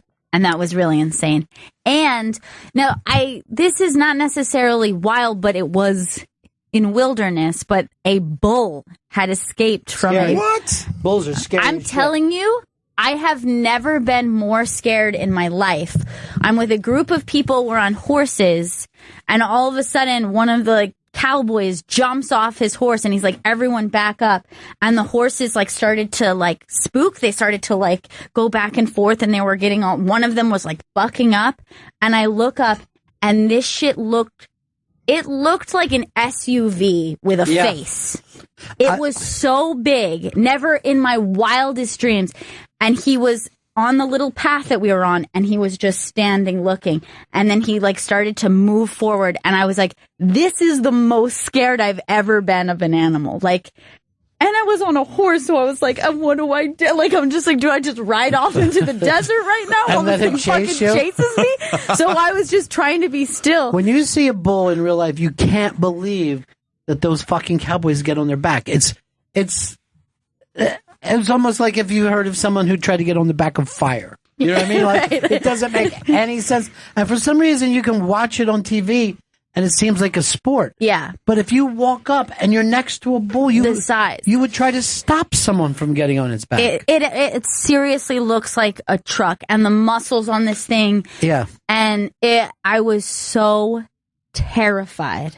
And you know, like, when you look into that animal's eyes, you pick up that it's thinking, that there's intelligence. Does he say, like, do I just kill this bitch here? Or does that lead to bad stuff for me after I do it? Oh, yeah. And one of the horses was bugging out, and I was just like, someone's about to get, like, trampled, and then he's going to get spooked, and then it was really intense.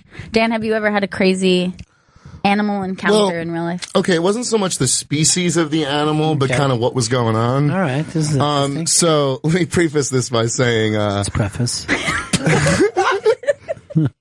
You got me. I went to a week-long sleepaway Jesus camp once. Oh, God. Okay. That is scary. So the animal is man. Right, and very heavy. Very heavy. And I am Jewish. And so is our Savior. I went to we did a little hike. Maybe it was like 2 days. We slept, and I'm on the path, right? And I see a snake, maybe 6 or 8 inches long, just covered in like penis. Covered in human human flesh. It was coming at you, and then it spit just out of the gravel, just the penis. No, and it was covered in like 30 beetles that were eating it, and it was like wriggling around and alive.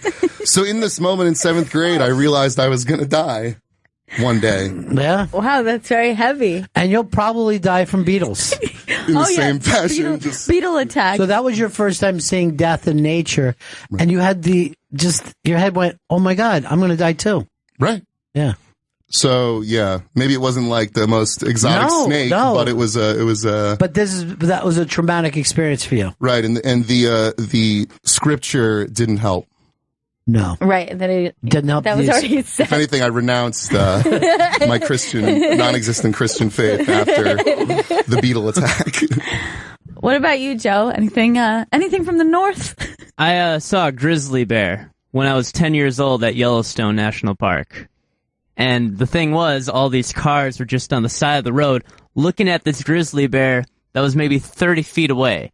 And now in retrospect, I realize how dangerous that was, that a group of tourists were just looking at it. But yeah, it was huge. Well, when I was a kid and we would go to Canada, just at night, coming night, dusk, if you will, we would all drive over to the fucking garbage dump, and you'd watch these bears come out and start eating garbage. And we just sat there every night.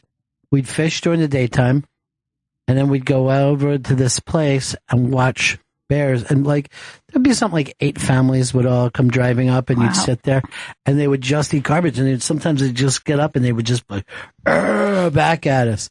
And we weren't allowed to get out of the car. Like, my parents would be like, no, you're not getting out to take a picture. You'd see it from in the car.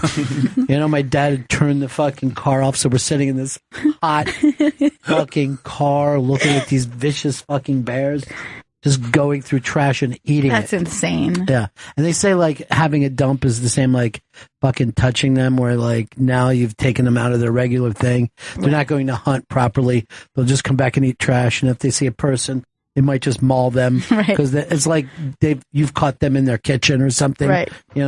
It was fucking crazy. It's insane. Seeing a bear in the wild sounds just crazy. Like that. Yeah, like that bear just went off at night and slept somewhere, like under a tree or something. Weird. Or in one of these non-existent caves, because I've never run through a lot of caves in my life. There can't be enough homes for bears like that. No, I feel like they dig holes a lot of the time. Just find bear hole. Yeah, there's no such thing as a bear hole. I don't think there is. Your theory is based on imagination. I think it's a den. A theory. They just have the den, but I don't think they dig a hole. But that same thought that you have that, like, you just think, oh my God, there's just like, they're going to go off and sleep and they're just like going to have their weird bear life. I think about that about everything in the ocean. Like sometimes I'll just think like that world's existing right now and it's so weird to me because I find creatures of the deep to be the stuff of nightmares. Like that really freaks me out. Because they're not even in our earth. They're not even in our environment. And these are creatures that live without a chair. They never have toweled off. They've never once not been wet. Sounds horrible. No wonder they have scaly skin. Yeah. And then, they're liable to do anything. You can't reason with them. But I was really, this summer was the first time that I ever snorkeled. Yeah. And I never thought I would do something like that because the idea of living with them. Yeah. Like being in their environment is really scary to me. And for the most part, I just saw like a lot of cool tropical fish, but I did see a moray eel and it was terrifying. Like the face of a moray eel is the face of Satan. Yeah, it's so scary. And even though it wasn't massive, I was so like my heart was racing and just being like, I don't know how fast that thing moves. What if he just like lunged at my face? I know it's fucking. There are so many monsters on the planet Earth that we act like we're saying a moose is a fucking monster. People get killed by a moose, all the time. Yet we think of a moose as a fun thing because we don't live near them. Cool moose. But people that live up there are like this with their kids. Careful, these mooses. Like they're fucking serious about it, and people are like. They say a moose is bigger than your fucking, like, it's just huge. Yeah. And those moose will knock a fucking truck over if they need to. You're like, what, a moose? Like a fun moose? Yeah. Just like a nice fun moose? Yeah. Why would he do that? There's nothing nice about them. Now, for Chris and Vito, I would imagine your wildlife encounters. Always rats. Squirrel. First time I saw a deer, I was pretty weirded out, and I was like 19. It was the first time I saw it. I know everyone's seen a deer, but to see a deer in real life. Look, growing up in Florida and then living in New York, it's not often that I see them. And I have family who live places where there are a lot of deer. And to this day, it's still like, I might as well be looking at fairies coming out of the forest. Like, I can't believe they're real. Though? They remind me of what it must have been like to see Cherokee or something, because they come out like almost like in a tribe, and you see them looking at you from a distance. And you're like, I think they want to trust us. You know what I mean? I feel like Lewis and Clark, and they're like, is this a good thing or a bad thing? I feel like I should be closer with deer, though. I can't believe they're not pets. They seem nice enough to be pets. Like a little baby doe is like the sweetest little thing. Those little like dorky legs that they have. Yeah. They're so damn cute. Vito, what about you? Have you seen anything? I haven't really seen too many wild animals out there, but like the most scarring thing that ever happened to me was when I was a little kid. I went to a pet store, and the bird section really fucked with me because they make so much noise and they rattle the cages and they chirp and chirp, and now I have a really bad fear of birds. Story. We'll get to stupid phobias one day. Okay? You let Dan's freak out take you to a place of you went into a pet store and the birds were loud. You can't do that, Vito. You got to remember the premise. A simple no to when I asked you. Have you seen anything out there? No, but one time I was watching a Frankenstein movie. I was at my friend's house. It just doesn't. It's not the same fucking premise. Dan, I'm sorry you had to see this. You know? I know. I feel bad. That went over like your word of the day bit. You know? I know, just sinking, and then a mushroom cloud. Oh God, fallout. Yeah. Okay, Chris. You're always looking for that extra thing. Fallout Boy. They call me Fallout Boy. It was the equivalent of a new Fallout Boy. Oh, boy, I wish. You know, I've been waiting. Why won't they just release more music? Why won't they just give us what we want? Come see us in D.C. Friday, June 17th at the Washington, D.C. Sirius XM studios. Go to the Interrobang ESPN.com for free tickets. It's going to be a lot of fun. And also GPS is this weekend, Saturday, 3 p.m. East on Deep Tracks Channel 27. Check it out, GPS Minneapolis.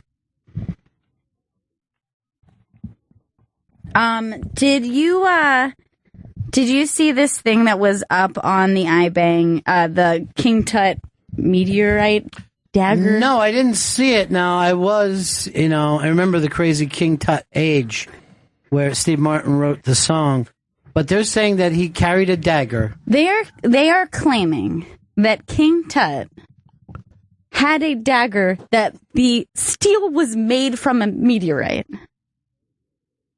Can we see it? I think that there is a picture of it on the article that the iBang links to. There it is. And so they did a test on this material, and they are saying this is from space. He has a space knife. And this knife, by the way, was in his mummy, wrapped up, on his thigh where he would have kept it. So fucking cool. So he had a space knife. I didn't even know that they had metal then. I thought that was like the end of the Stone Age because, the way the pyramids looked and all that. Yeah, I'm not sure. They spoke a little bit about that, of how they would have been able to even work with the material. Do you know that this is all a Jeffrey Gurian needs to say that he is an alien? I know. Well, because immediately when reading it, I was thinking, this is just fueling so many fires of, that an ancient alien race gave him his meteorite blade. Yeah.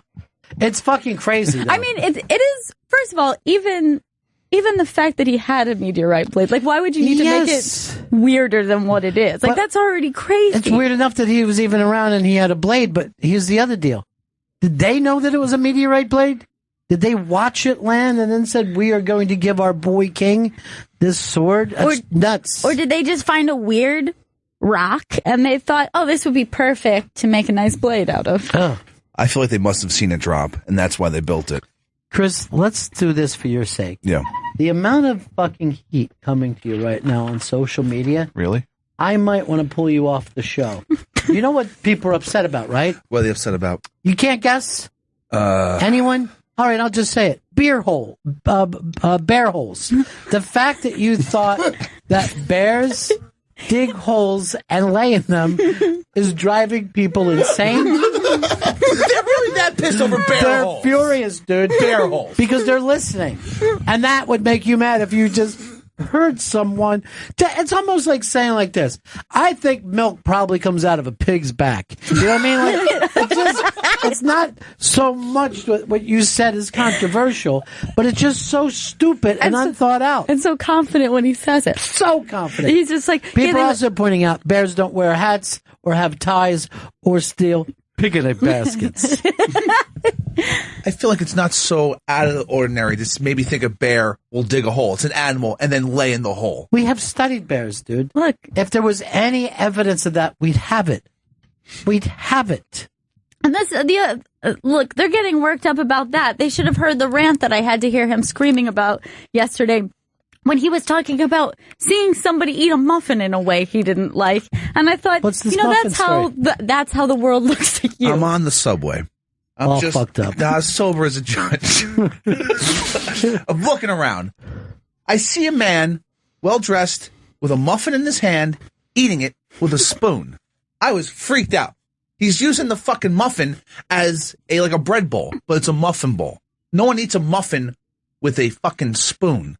It's worse than seeing anyone eat a slice with a knife and fork. Watching this guy do this freaked me the fuck out. I was just staring at him for the entire train ride.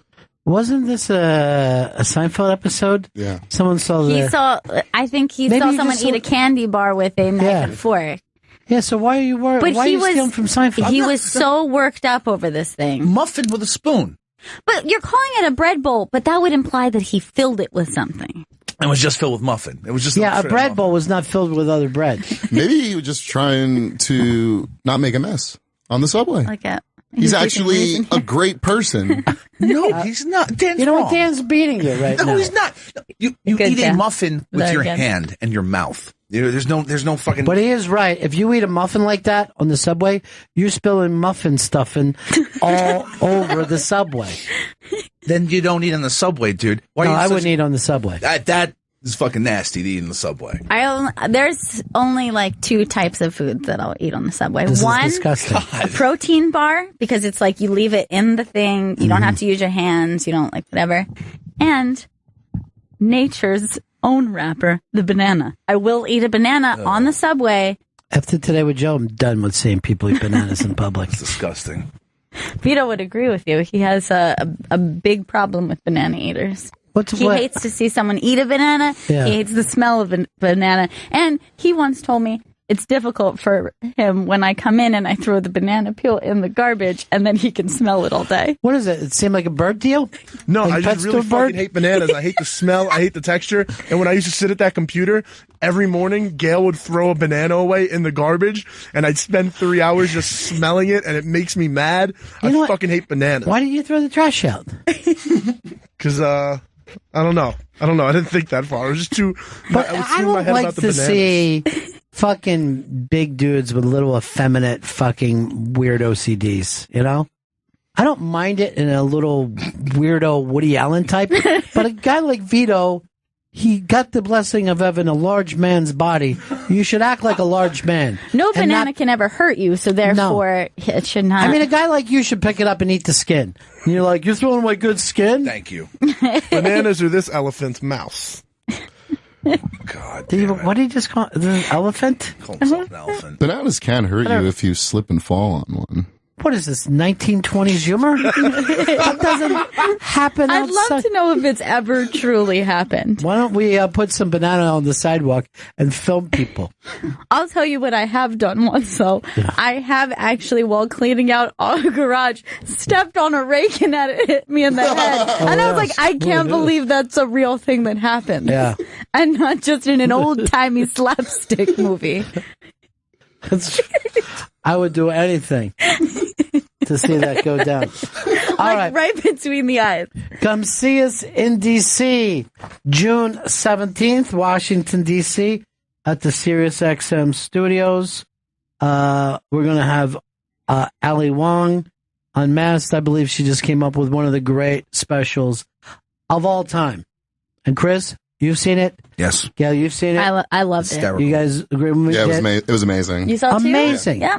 What's the comedy department saying about her? She's pretty well liked, I would say. Would you say beloved? She's approaching beloved, and everyone basically says like she's going to be the next like big star. I want you to run upstairs after this today and tell everyone Ron's with you. He's got it for an Unmasked. We got it. Okay. Then I want you to... Do they all badmouth us up there? No, they they love you. Just the way you said loved and pause. Sorry, I took it. Yeah, I don't like that. So something he's not telling us, right? What the hell's going on up there? All right, tell him that we got a vibe from you, and this means war. Okay. And let them know it's I'm your like fault. the two divorcing parents, and I'm like the saddest child. you came in and told the parents that were happy together. One of them is cheating on the I other. said they love you. But you said it in a way that made it look like you were lying. Man, Dad's not cheating on you. No, of course not. I don't like that. Who are they cheating with? All right, we got a break here. So come see us in D.C. The entire SiriusXM comedy department believes she's the next big thing. The special is one of the best I've ever seen. And we're all going to be together in D.C. Now, not only will you get to meet us, but also Don Wiki Wicklund, who will be there. He'll be there. And treating us seriously. He loves the show. You're in a very lucky place.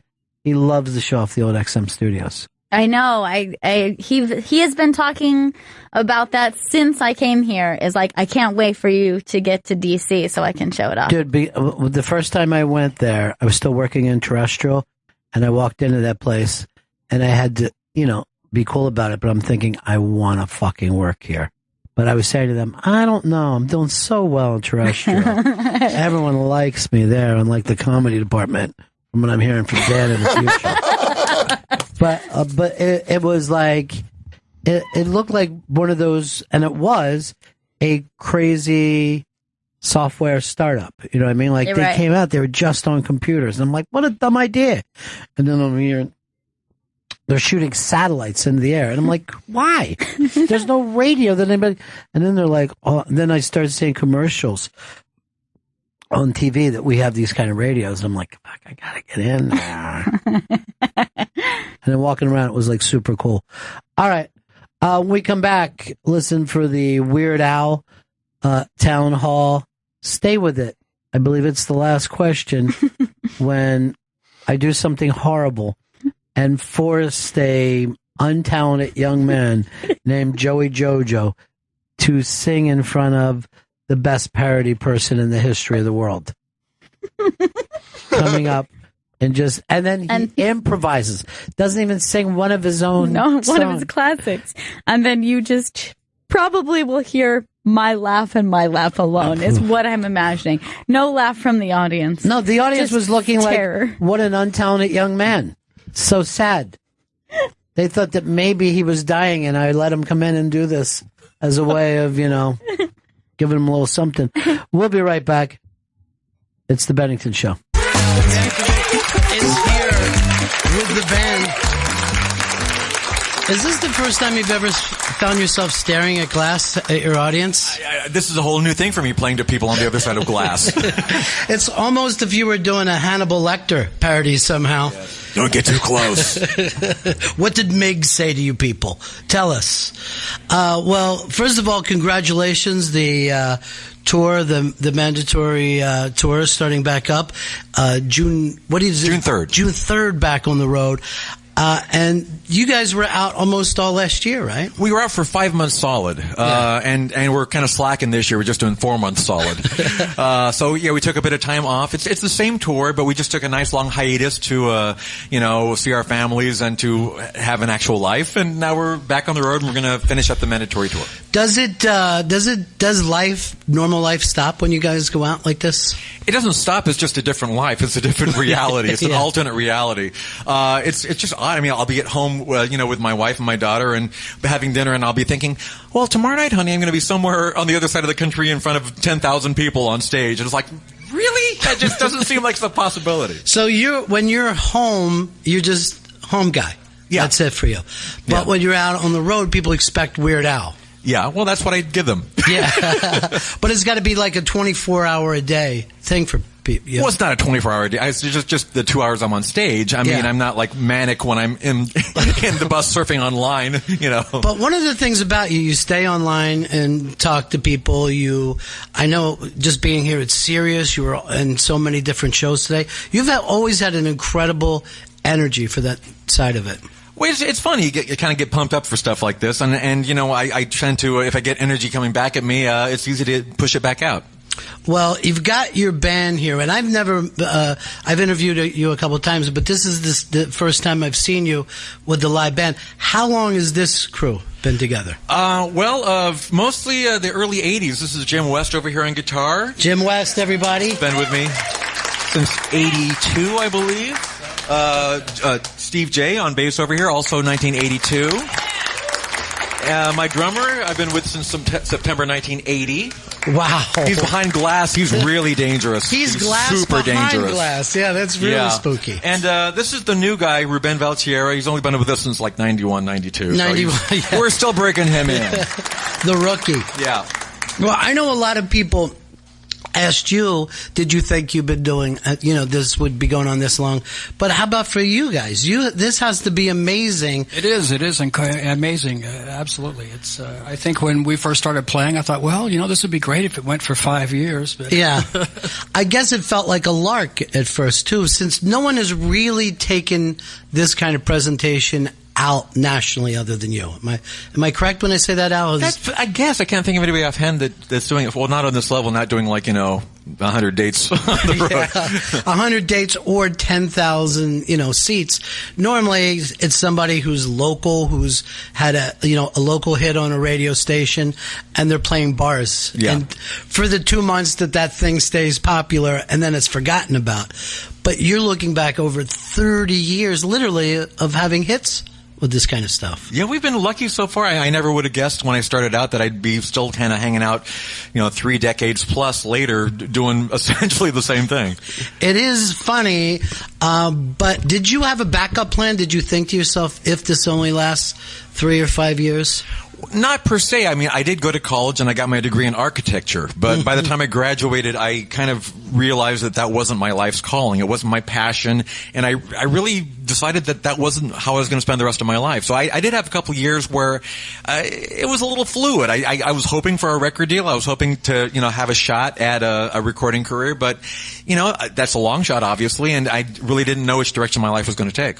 You were with 32 years with that record company, right? Yes. Was that how long it was? And then your last album that you did for them, number 1, which is crazy. It's a nice mic drop. It is a way of that. This is everything I set out to do.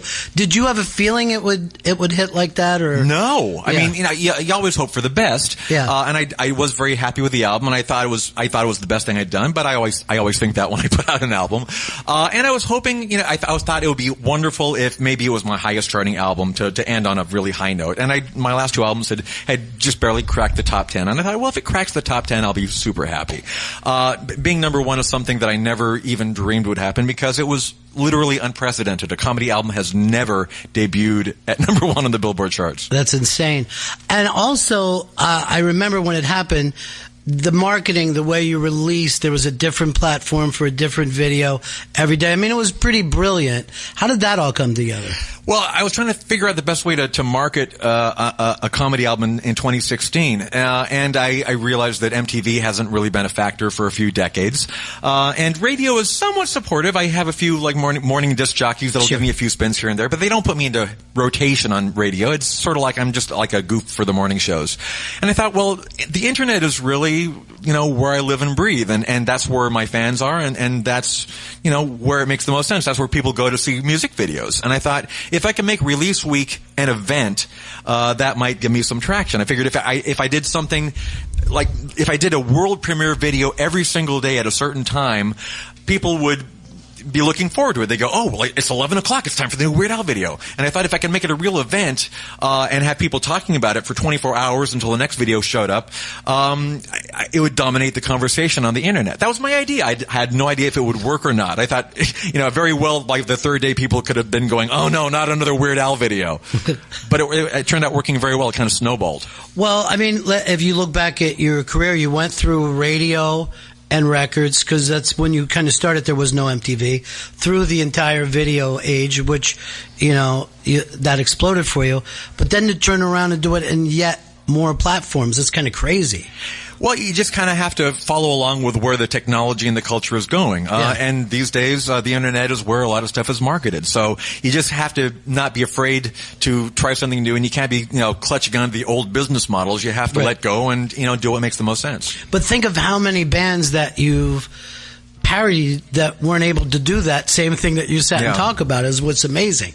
That they weren't able to make. A lot of bands couldn't make it out of the 70s. A lot of bands couldn't make it out of the 80s. That anybody else would be able to pull that off. It's a very short list. Yeah. Well, I mean, rock music and pop music in general, is not meant to be a long career. Mm-hmm. It's sort of ephemeral, and what I do is extremely ephemeral. People thought, oh, novelty music, comedy music, my goodness, you'll be lucky to be around 4 months from now.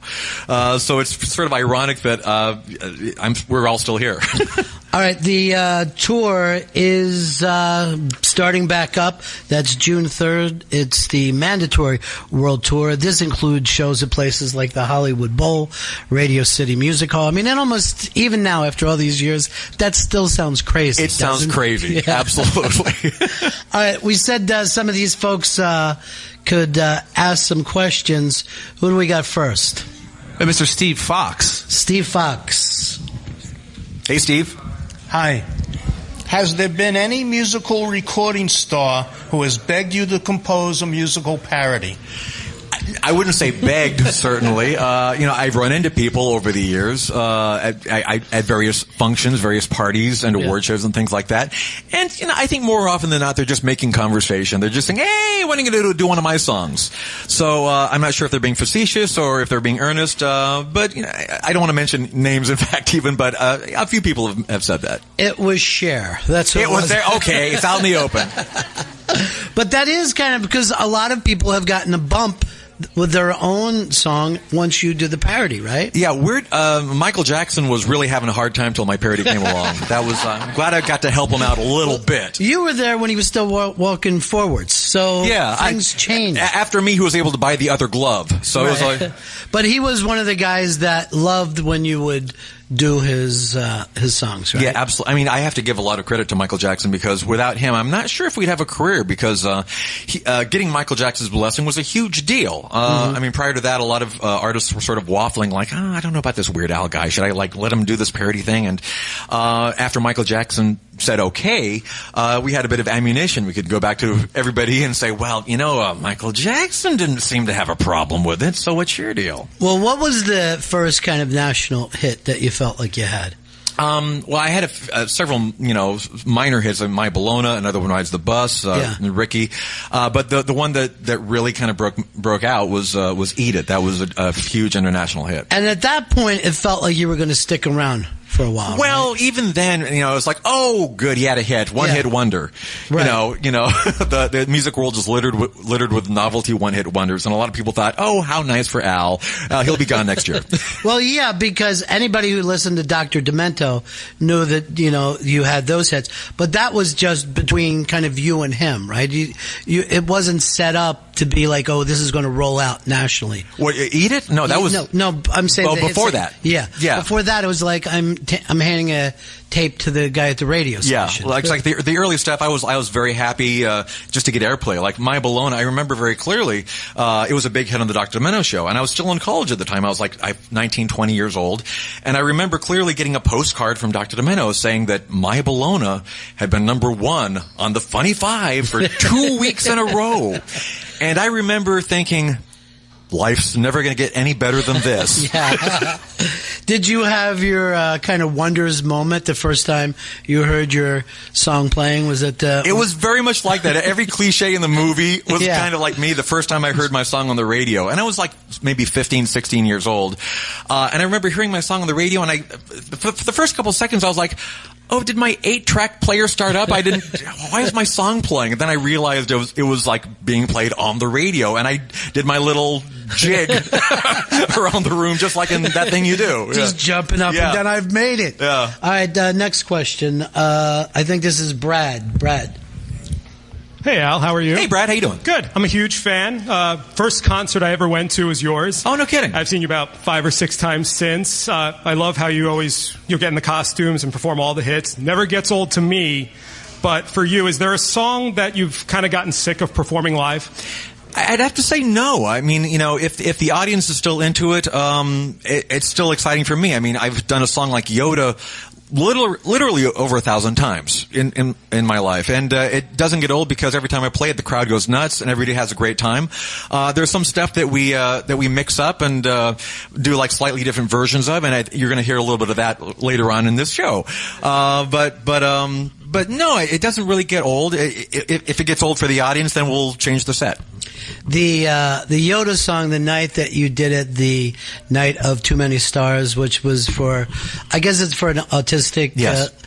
That was one of the most amazing TV moments I ever saw. First of all, you had these, it's just every star in comedy, but then the show ends with Al and this little girl singing, and then all the kids came out. Yeah. And it was phenomenal TV. It was so touching, and it was such a huge moment for me. I mean, I was there performing with a bunch of kids that were on the spectrum, and Jody DiPiazza, who was amazing. I mean, I was really nervous. I was frightened writing because I'm doing this big show with, Jon Stewart and all these people, and I'm kind of freaking out. Jody learned the song like the day before, and she was like, "Oh, come on, let's do this." She was like cool as a cucumber. It was amazing. She's such a great kid. But what I loved about that song and the way all the kids came out is like the real power of silliness. You know what I mean? Yeah. The real power of here we are on Earth. Everybody's got a problem of some kind, but we're just going to have fun for a couple of minutes. And it was just absolutely beautiful. And I talked to different people who were part of that night, and they all felt the same way. They all felt that moment stole the show. And biggest comedy stars in the world at the time. I thought it was just exceptional. Anybody listening would want to check that out on YouTube.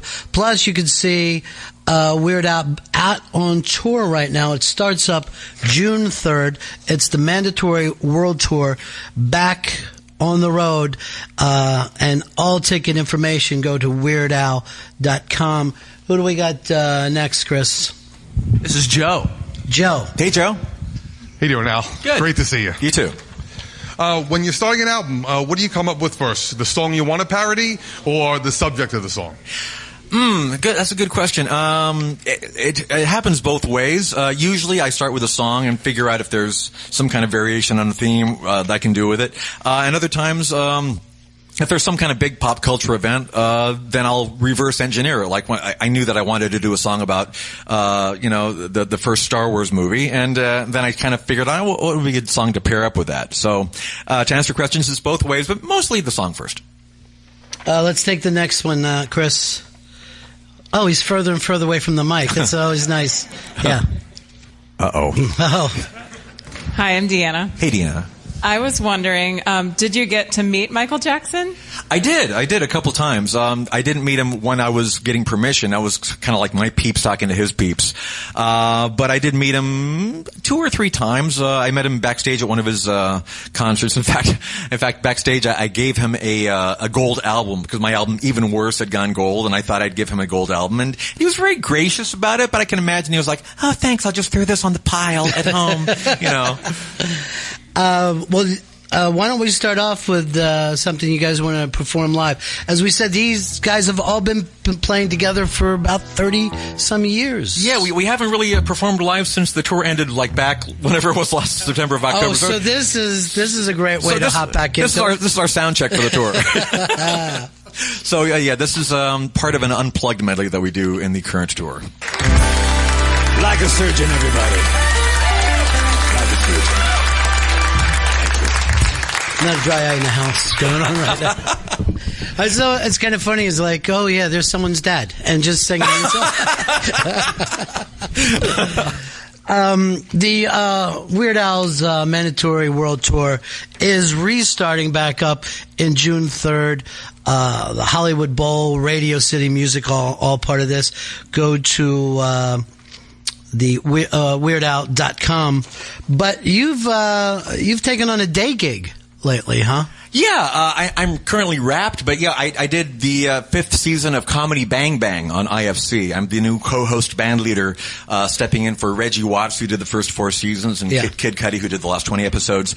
So yeah, Scott Aukerman invited me to join in, and Comedy Bang Bang is one of my all-time favorite shows, and I think it really fits in well with my comic sensibility, and I was thrilled to do it. Every day on the set was a true joy. It is. It does have your kind of bizarre humor right from the beginning. Yeah. Where did that kind of absurdist kind of humor that you do, where you go to the absurd before anything else? I don't know where, I've just got a twisted brain. I can't really help it, so it's hard to say where that comes from exactly. But, I've been doing this so long that I think I might have rubbed off on some other people. Right. So I think the writers of the show may have been influenced in some small part by me. So it's kind of nice that it's kind of come full circle, and now that I get to be part of their fun. I like, because a lot of times it just seems like the punchline is in the middle of the joke and then continues to go on, which is always hilarious. All right, some more folks get a chance to ask a question. Let's see who we have now. This is Jeff Lambert. Hey, Jeff. Hi, Weird Al. Hi. I was wondering, what's the most difficult song for you to sing or perform? I mean, is it it's got to be like hardware store or something like that, which is unbelievable. Which is why we don't do that live. That was a tough one even to do in the studio, so I wouldn't want to try to even pull that off live.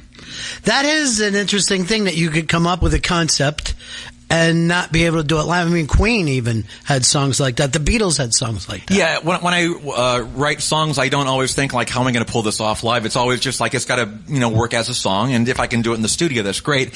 And then after that, I go, oh yeah, I'm doing a tour. How am I going to do that?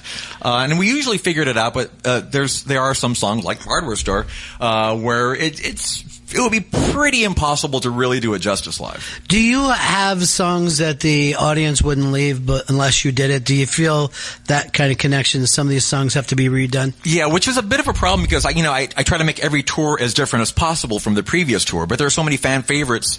There's probably like a half a dozen songs which I think the fans would be really unhappy if we didn't play in one form or another. White and Nerdy and Yoda and Smells Like Nirvana and Amish Paradise and Fat, and it'd be tough to pull those out of the set list because somebody would be very, very unhappy. Well, I'm looking even at the people here, and we've got so many different generations lined up. So some of these guys, it was going to be their first time seeing you, so their parents probably want them to see some of those songs.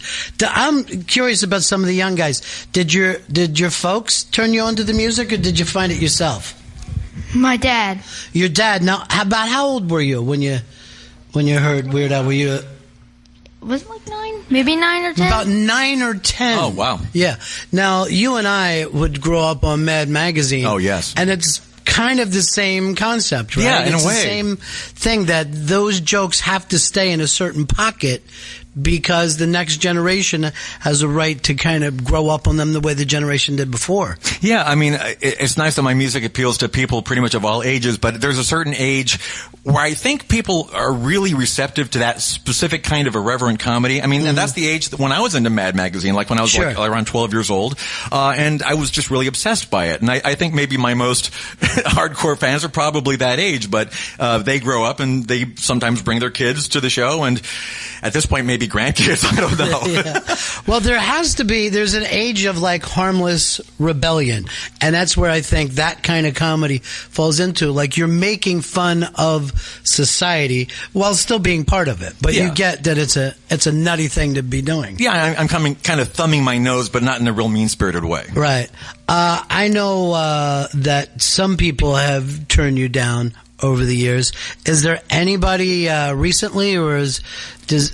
I'm happy to say that nobody recently. I had 100% success rate on this last album, and it's pretty rare these days when somebody will turn me down because most artists look at it as a badge of honor at this point. Sure. Most of the people that are problematic are not the artists, but they're the people that are the intermediaries, either their managers or their publishers or whoever it is that is supposed to be getting a message through to their client, and oftentimes they go, "Well, I'm not sure they like this." Right. Yeah. It's their job to protect their client. But as soon as Prince passed away, I thought of you fairly early on because he was a guy who you and him had a little bit of a run-in before. Yeah, I mean, we've had kind of a good-natured rivalry in the sense that like he's the one guy that always has turned me down, and I would make jokes about him, and I've done that for many years. But I'm a huge fan, and I respect him and his work, and it's a shame. I mean, for a number of reasons, obviously, but for me personally, his passing means that I won't ever get a chance to get his permission for anything. I kind of harbored this fantasy that one of these days he would come out with a new song and I'd come up with a great idea, and he would give me permission, and that would erase decades of weirdness between us, I guess. The book is closed on that now. So, did you ever talk to him, or was it just through his people? Just through his people, yeah. I've never actually met Prince. I've been in the same building as him a number of times, but we approached him a few times, and again, this is like 20 years ago at least, or late 80s, early 90s, and he just never was into it, and he never gave a reason other than no. Let's go for the next question. This is Mike Papillo. Hey, Mike. Hey, Al. 30-year card-carrying member of the Close Brothers and Friends of Al. Awesome. I just wanted to thank you for 30 years ago taking a chance and inspiring a kid who didn't know there was a kindred spirit out there, and now I can pass it on to my son. That's so cool. and we look forward to seeing you at Radio City. But my question is, what was the favorite music video you directed for another artist? For another artist, oh gosh, I might say "Rockin' the Suburbs" for Ben Folds. Ben is an old friend, and that was a lot of fun to do that. And Ben was game for any ridiculous thing I made him do. There were a lot of fun moments in that. So that I'd say that's probably it. You know, Mike, you said you were a kindred spirit. What made you feel that when you were a kid 30 years ago? I just knew at that time I wasn't good at sports. I wasn't the best looking, and I just didn't know where I was going. And to know that there was a million other fans out there. Actually, believe it or not, I actually wrote him a letter. And he wrote back, this is back in the snail mail days, and I still have it to this day, to Mike, my close personal friend, Weird Al Yankovic. Oh, nice. And it's one of my favorite possessions that I have. Well, you know, you brought up that thing, too, that I think is great, because it happens with music and it happens with comedy.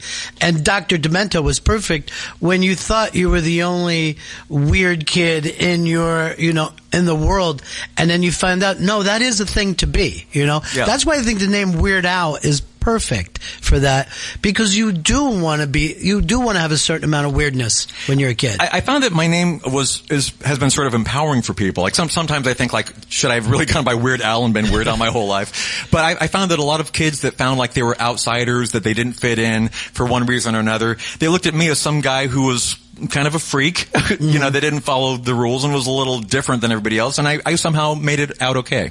Did you feel that way when you were a kid, or was the name done in fun? Did you feel like an outsider?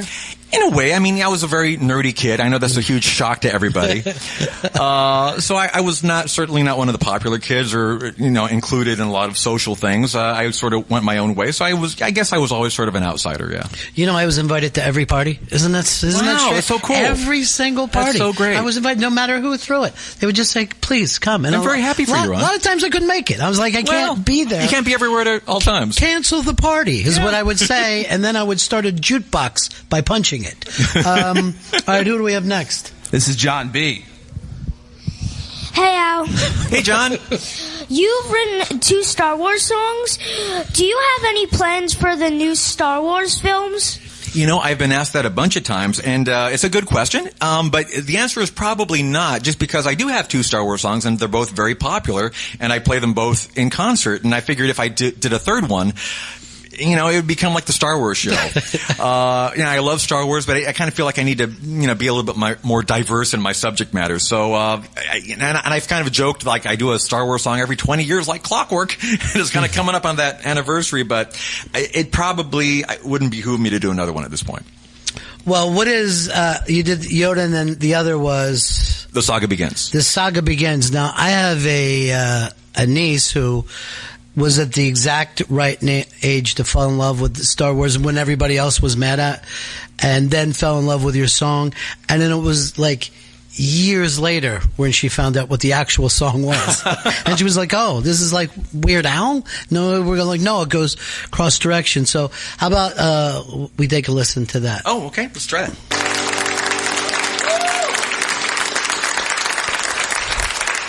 I'm almost embarrassed to say how much that means to my family. Oh. I am telling you right now, I looked around, I saw 2 different people in my family choked up. Oh.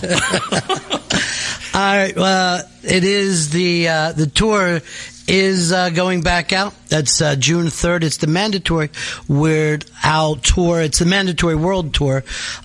Shows all over America, including Hollywood Bowl, Radio City Music Hall, and ticket information for go to WeirdAl.com. For anybody just tuning in, why don't you reintroduce the band for us, too? Absolutely. Jim West on guitar, Ruben Valtierra on keyboards, Steve J on bass, John Bermuda Schwartz on drums. Steve, for you, is there a song that you like to do when you guys are out on the road? Is there one that's important for you? Yeah. I love Word Crimes. Word Crimes.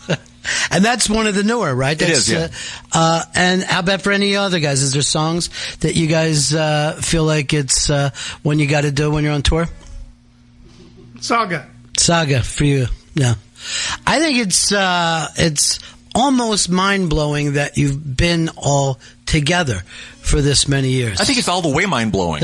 Yeah. Is that, and how did you guys meet up? How did that come about? I met John Bermuda Schwartz September 14th, 1980, and I remember that date because that was the date that we recorded Another One Rides the Bus live on the Dr. Demento show. That was the night I met John. Right. And he had recorded some other things for Dr. Demento, which is why he was invited to the studio, and I was about to world premiere my new song, Another One Rides the Bus, and I was just going to play it on my accordion, and I thought, well, who wants to bang on my accordion case? I need some percussion. And John said, well, I'm a drummer. I could bang on your accordion case. And he's been banging on my proverbial case for the last 35 years.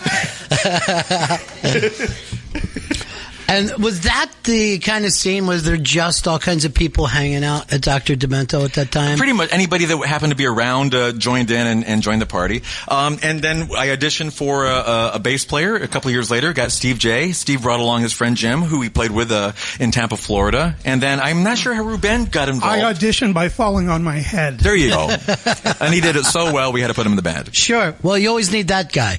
But you guys were playing together in Tampa for a while. Was it like a bar band scene, or was it? Yeah, it was kind of a big club where we play a lot of cover songs. So we had a lot of practice learning cover songs. Right. That's the important thing. Learn it quick. And you know, now everybody can record off their laptop, but for you to do parody songs and get studio time was a big deal at first, I'm sure. Yeah, I mean, I remember our first album was done on spec, which means we didn't really have the album deal yet, but the studio was letting us record in exchange for like a huge amount of royalty on the album. But at the same time, I was very cognizant of how expensive studio time was, because I had a minimum wage job. I was still working for like $5 an hour, in a mailroom while I was in the recording studio. So when I heard that it was like $150 an hour, it kind of blew my mind. I was like, if I go to the bathroom, it's going to cost me $18. I always think that fate is funny too, that we're all part of like the time and space. And when you were breaking out, it was an oddly colorful time. So, you had like kind of ska music, there was new wave music, suddenly MTV. So for you to come in, the 80s were filled with color, and to be a visual act as well, it just all worked to your favor now in hindsight. Yeah, I like to think that we came out at the right time, and MTV was looking for content, and even though some of our early videos weren't that great or had that much production value, it was content, and we got airplay on MTV, and then Eat It broke us wide open, and then we continued to be part of the colorful 80s. It really was. All right, let's go. Who do we got next, Chris? This is Steve Jacobs. Steve. Hi, Steve. Hi. Thanks for doing this. My pleasure. Thank you. Wanted to ask, what are your feelings about the transition from back, 20 years ago when we all bought CDs and listened to albums, and now everything's MP3s and singles? I like the days when people actually bought music. That was nice. The whole industry's kind of been in a slump for the last decade or two. There was a very thin window of time when people were still actively buying their music, and I had a record deal which wasn't highway robbery. So there was a very slim window there. I was talking to the Lonely Islander here in the studio today, and I was talking to them not today but earlier about the fact that they came in at a time after the record industry was healthy, and they had just they're celebrating like a billion hits on one of their videos or their website or something like that, and which is very exciting. But they said we would trade that in a second for a couple albums during an era when people were buying albums. Yeah, everyone expects that for free, and like you said, everything costs money to get. I mean, I'm sure the tour, you guys have to keep an eye on that the whole time as well. Yeah, right? I mean, as much as we love to go out and play live and meet fans, I mean, it is how we make our money, and especially nowadays because the albums are. This is maybe not being completely fair, but they're a bit of a lost leader. I mean, we make a bit of money with the albums, but we mostly make money on the road, selling tickets and merchandise. So, and which is the exact opposite of the way it was when I started. It used to be like you tour in order to sell records, and now it's exactly the opposite. Well, your albums, your music gets played here in the States. How's it worked for you internationally? Do these things travel around the world? Somewhat. This is a world tour, and we're not doing anything outside of North America this summer. But we did a little run through Europe last fall, and it went very well. By and large, we're not playing audiences that are as big as in the U.S. But we sold out the Apollo in London, which was kind of a big deal for me, and we had very happy and responsive audiences, in Belgium and Denmark and Sweden and a lot of places we'd never been before, which was really cool because some of these people had literally been waiting for 30 years for us to show up and do a show. Right. Well, Mike was waiting 30 years, even though he's been to every single tour. You know what I mean? But that's the thing you've got to be able to understand wordplay. But if you've got that, there's no reason not to jump into this. All right, next question. Who do we got? This is Michael. Michael. Hi, Al. Hello. What's your crowning achievement?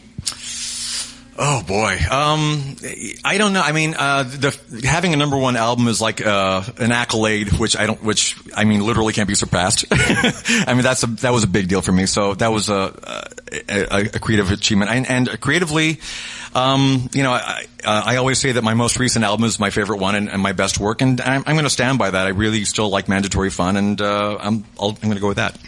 Now, does that? I know it's the end of your album deal. Are you going to make these yourself, or are you going to just put out songs one at a time? Or? I think I don't want to draw any hard lines in the sand, but I still feel the same way that I felt when people started asking that question 2 years ago. I don't think that conventional albums are the best way for me to get my stuff out there. It's not as gratifying for me to wait around till I have 12 songs to release all at once. Not all of my material is timely and topical, but enough is that I feel like I would prefer to just get it out there after I record it. So I haven't recorded any new material yet, but after this tour, I think I'm probably going to be more proactive about that. And just release it yourself on the website, or? I guess we haven't figured out the logistics, but yeah, I'm currently an indie artist, I guess, and that's my plan for the time being. I think virtual reality. You've got to start. This is the new platform. You've done it time and time and time again. But to just be sitting in the middle of a Weird Al video, that sounds perfect to me. My friend Liam Lynch, who directed a couple of my videos, he's very into virtual reality. He's got a setup at home, and he keeps saying, "You got to come over and check out my VR setup." So I might actually get into that at some point. Next question. This is Laura. Hey, Laura. Hi.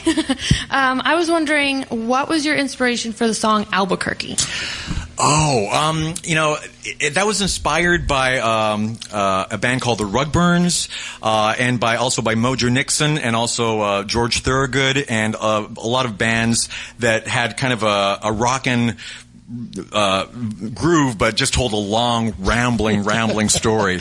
And my thought was, it was sort of like I wanted to make a song that was just so long and so irritating that nobody would want to listen to it more than once, which is why it's at the end of the album. And to my amazement, a lot of people say it's their favorite song ever. Is there a genre of music that's tough to parody, or are they all? Each genre has its challenges. I think for it to be a successful parody, the original has to have enough words to play with, which is why rap seems to work very well, because there's no shortage of words. The only songs that are really difficult are songs that are very repetitive or that don't have a lot of lyrics, frankly. Well, that's the thing about sitting here and you guys are going out and doing the live tour, is that these are really musicians, and you guys do attack it from a musical state of mind. We give it our best shot. And I think seeing you guys live is a completely different experience from the videos, and also from just listening to the albums. It transfers into something completely different. And then I was noticing these people singing along together, which takes us into a whole nother realm. It's really, really cool. Yes, next. Actually, I have a question. Mm-hmm. Will there ever be a sequel to UHF? I love that film. Oh, thank you. Oh, yeah. I don't think so. I mean, people ask me that a lot, and it's very, very, very nice to hear. But I would love to do another movie. But if it were up to me, it wouldn't be a sequel to UHF. There's people have a lot of nostalgia tied up with that movie. And if I were to do a sequel, no matter what it was, I think a lot of people would just be disappointed. Comedy sequels don't have a good track record. Don't say that. Oh, well, but another movie by me, which would have the same kind of sensibility, perhaps, as UHF, but not necessarily UHF 2. Here's the thing about UHF that I think is kind of mind-blowing. When it came out, it was funny because it was a parody. But now it looks like YouTube before there was YouTube, Yeah, it was a little prescient in retrospect, yeah. Yeah, and I mean, there's no way that you saw that coming. Oh, I did. I saw that coming. But it's almost like that's the way people use YouTube now. And I mean, if you look at the amount of people making parody everything, it seems like it's in the millions. Yeah. And no one else has been able to break through and being like on a national and international platform. Any idea why that Well, works for I've you? had an unfair advantage. I had like a 20-year head start on everybody on YouTube. So I became a brand name. I was the Xerox or the Kleenex of song parodies. So there's a lot of people on YouTube, some of whom are doing very, very well and doing good work. But yeah, I've sort of got the name recognition. Back in the days of Napster, back when there was rampant peer-to-peer file sharing, it seemed like every single parody song and every single comedy song was attributed to me. Whether or not it was me, and I was like, oh, it must be Weird Al. And I've gotten the blame for a lot of horrible, horrible songs. I think it's hilarious, though, that they think of parody as being Weird Al. You know what I mean? It's just, that's the name of what happens when you parody. I've become a verb. Some people say, like, oh, did you? Somebody should Weird Al that song. All right, we got Joe wants to ask a question. Yes, Joey Jojo. Yes. Hey, Joey Jojo. Hey, how you doing? First off, I just want to say I'm a really big fan. Running with Scissors came out when I was 9, and I was hooked ever since. Oh, thank you, man. So I just want to say that I like to write and record my own parody songs. And I'm sorry to hear that. I was wondering, what one piece of advice would you give to someone who makes parody songs? Well, these days, absolutely YouTube. You can send it to Dr. Demento. He's still doing his show, DrDemento.com. But YouTube is a very powerful tool. I mean, if your stuff is really good, and you get the word out there, people will find out about you. So that would be my suggestion. Now, as we listen to this years from now, we'll know whether Joey Jojo took that and became a giant star, or we're like, that kid was never heard from again. Do you have a little bit of a song that you could sing for this, or is that too much pressure for you? Yeah, I can sing a song for you guys. Okay. All right. Okay. Instead of Shake It Off by Taylor Swift, I'll do Bake It Off by Joey Jojo. Okay, let's hear it. All right, it's already great. It's already fantastic. Great. Yeah. Goes, so all the haters wanna bake, bake, bake, bake, bake, bake. But I'm just gonna shake, shake, shake, shake, shake, shake. Bake it off, right, bake it off. Joey, I feel like I need to retire. All right. Thank you. Seriously, if I was you, I'd sleep like a baby tonight. They'll never catch me. Oh, that's fantastic. All right, for everybody everywhere in the country, the Mandatory World Tour is out there. It starts back up June 3rd, playing all over the country. Hollywood Bowl, Radio City Music Hall, somewhere close to you. And you try to hit cities that you didn't hit on the last tour last year. So go to WeirdAl.com for that. Also, Comedy Bang Bang, which Al's just come in and dominated. Thank you so much. My pleasure. Thank you, for Ron. being here. And thank you guys. It's an amazing story. 32 years playing together, and you guys are out on the road. And we'll see you all next time. Thank you, everybody. Thank you. Thanks for coming out to Town Hall. This was a lot of fun.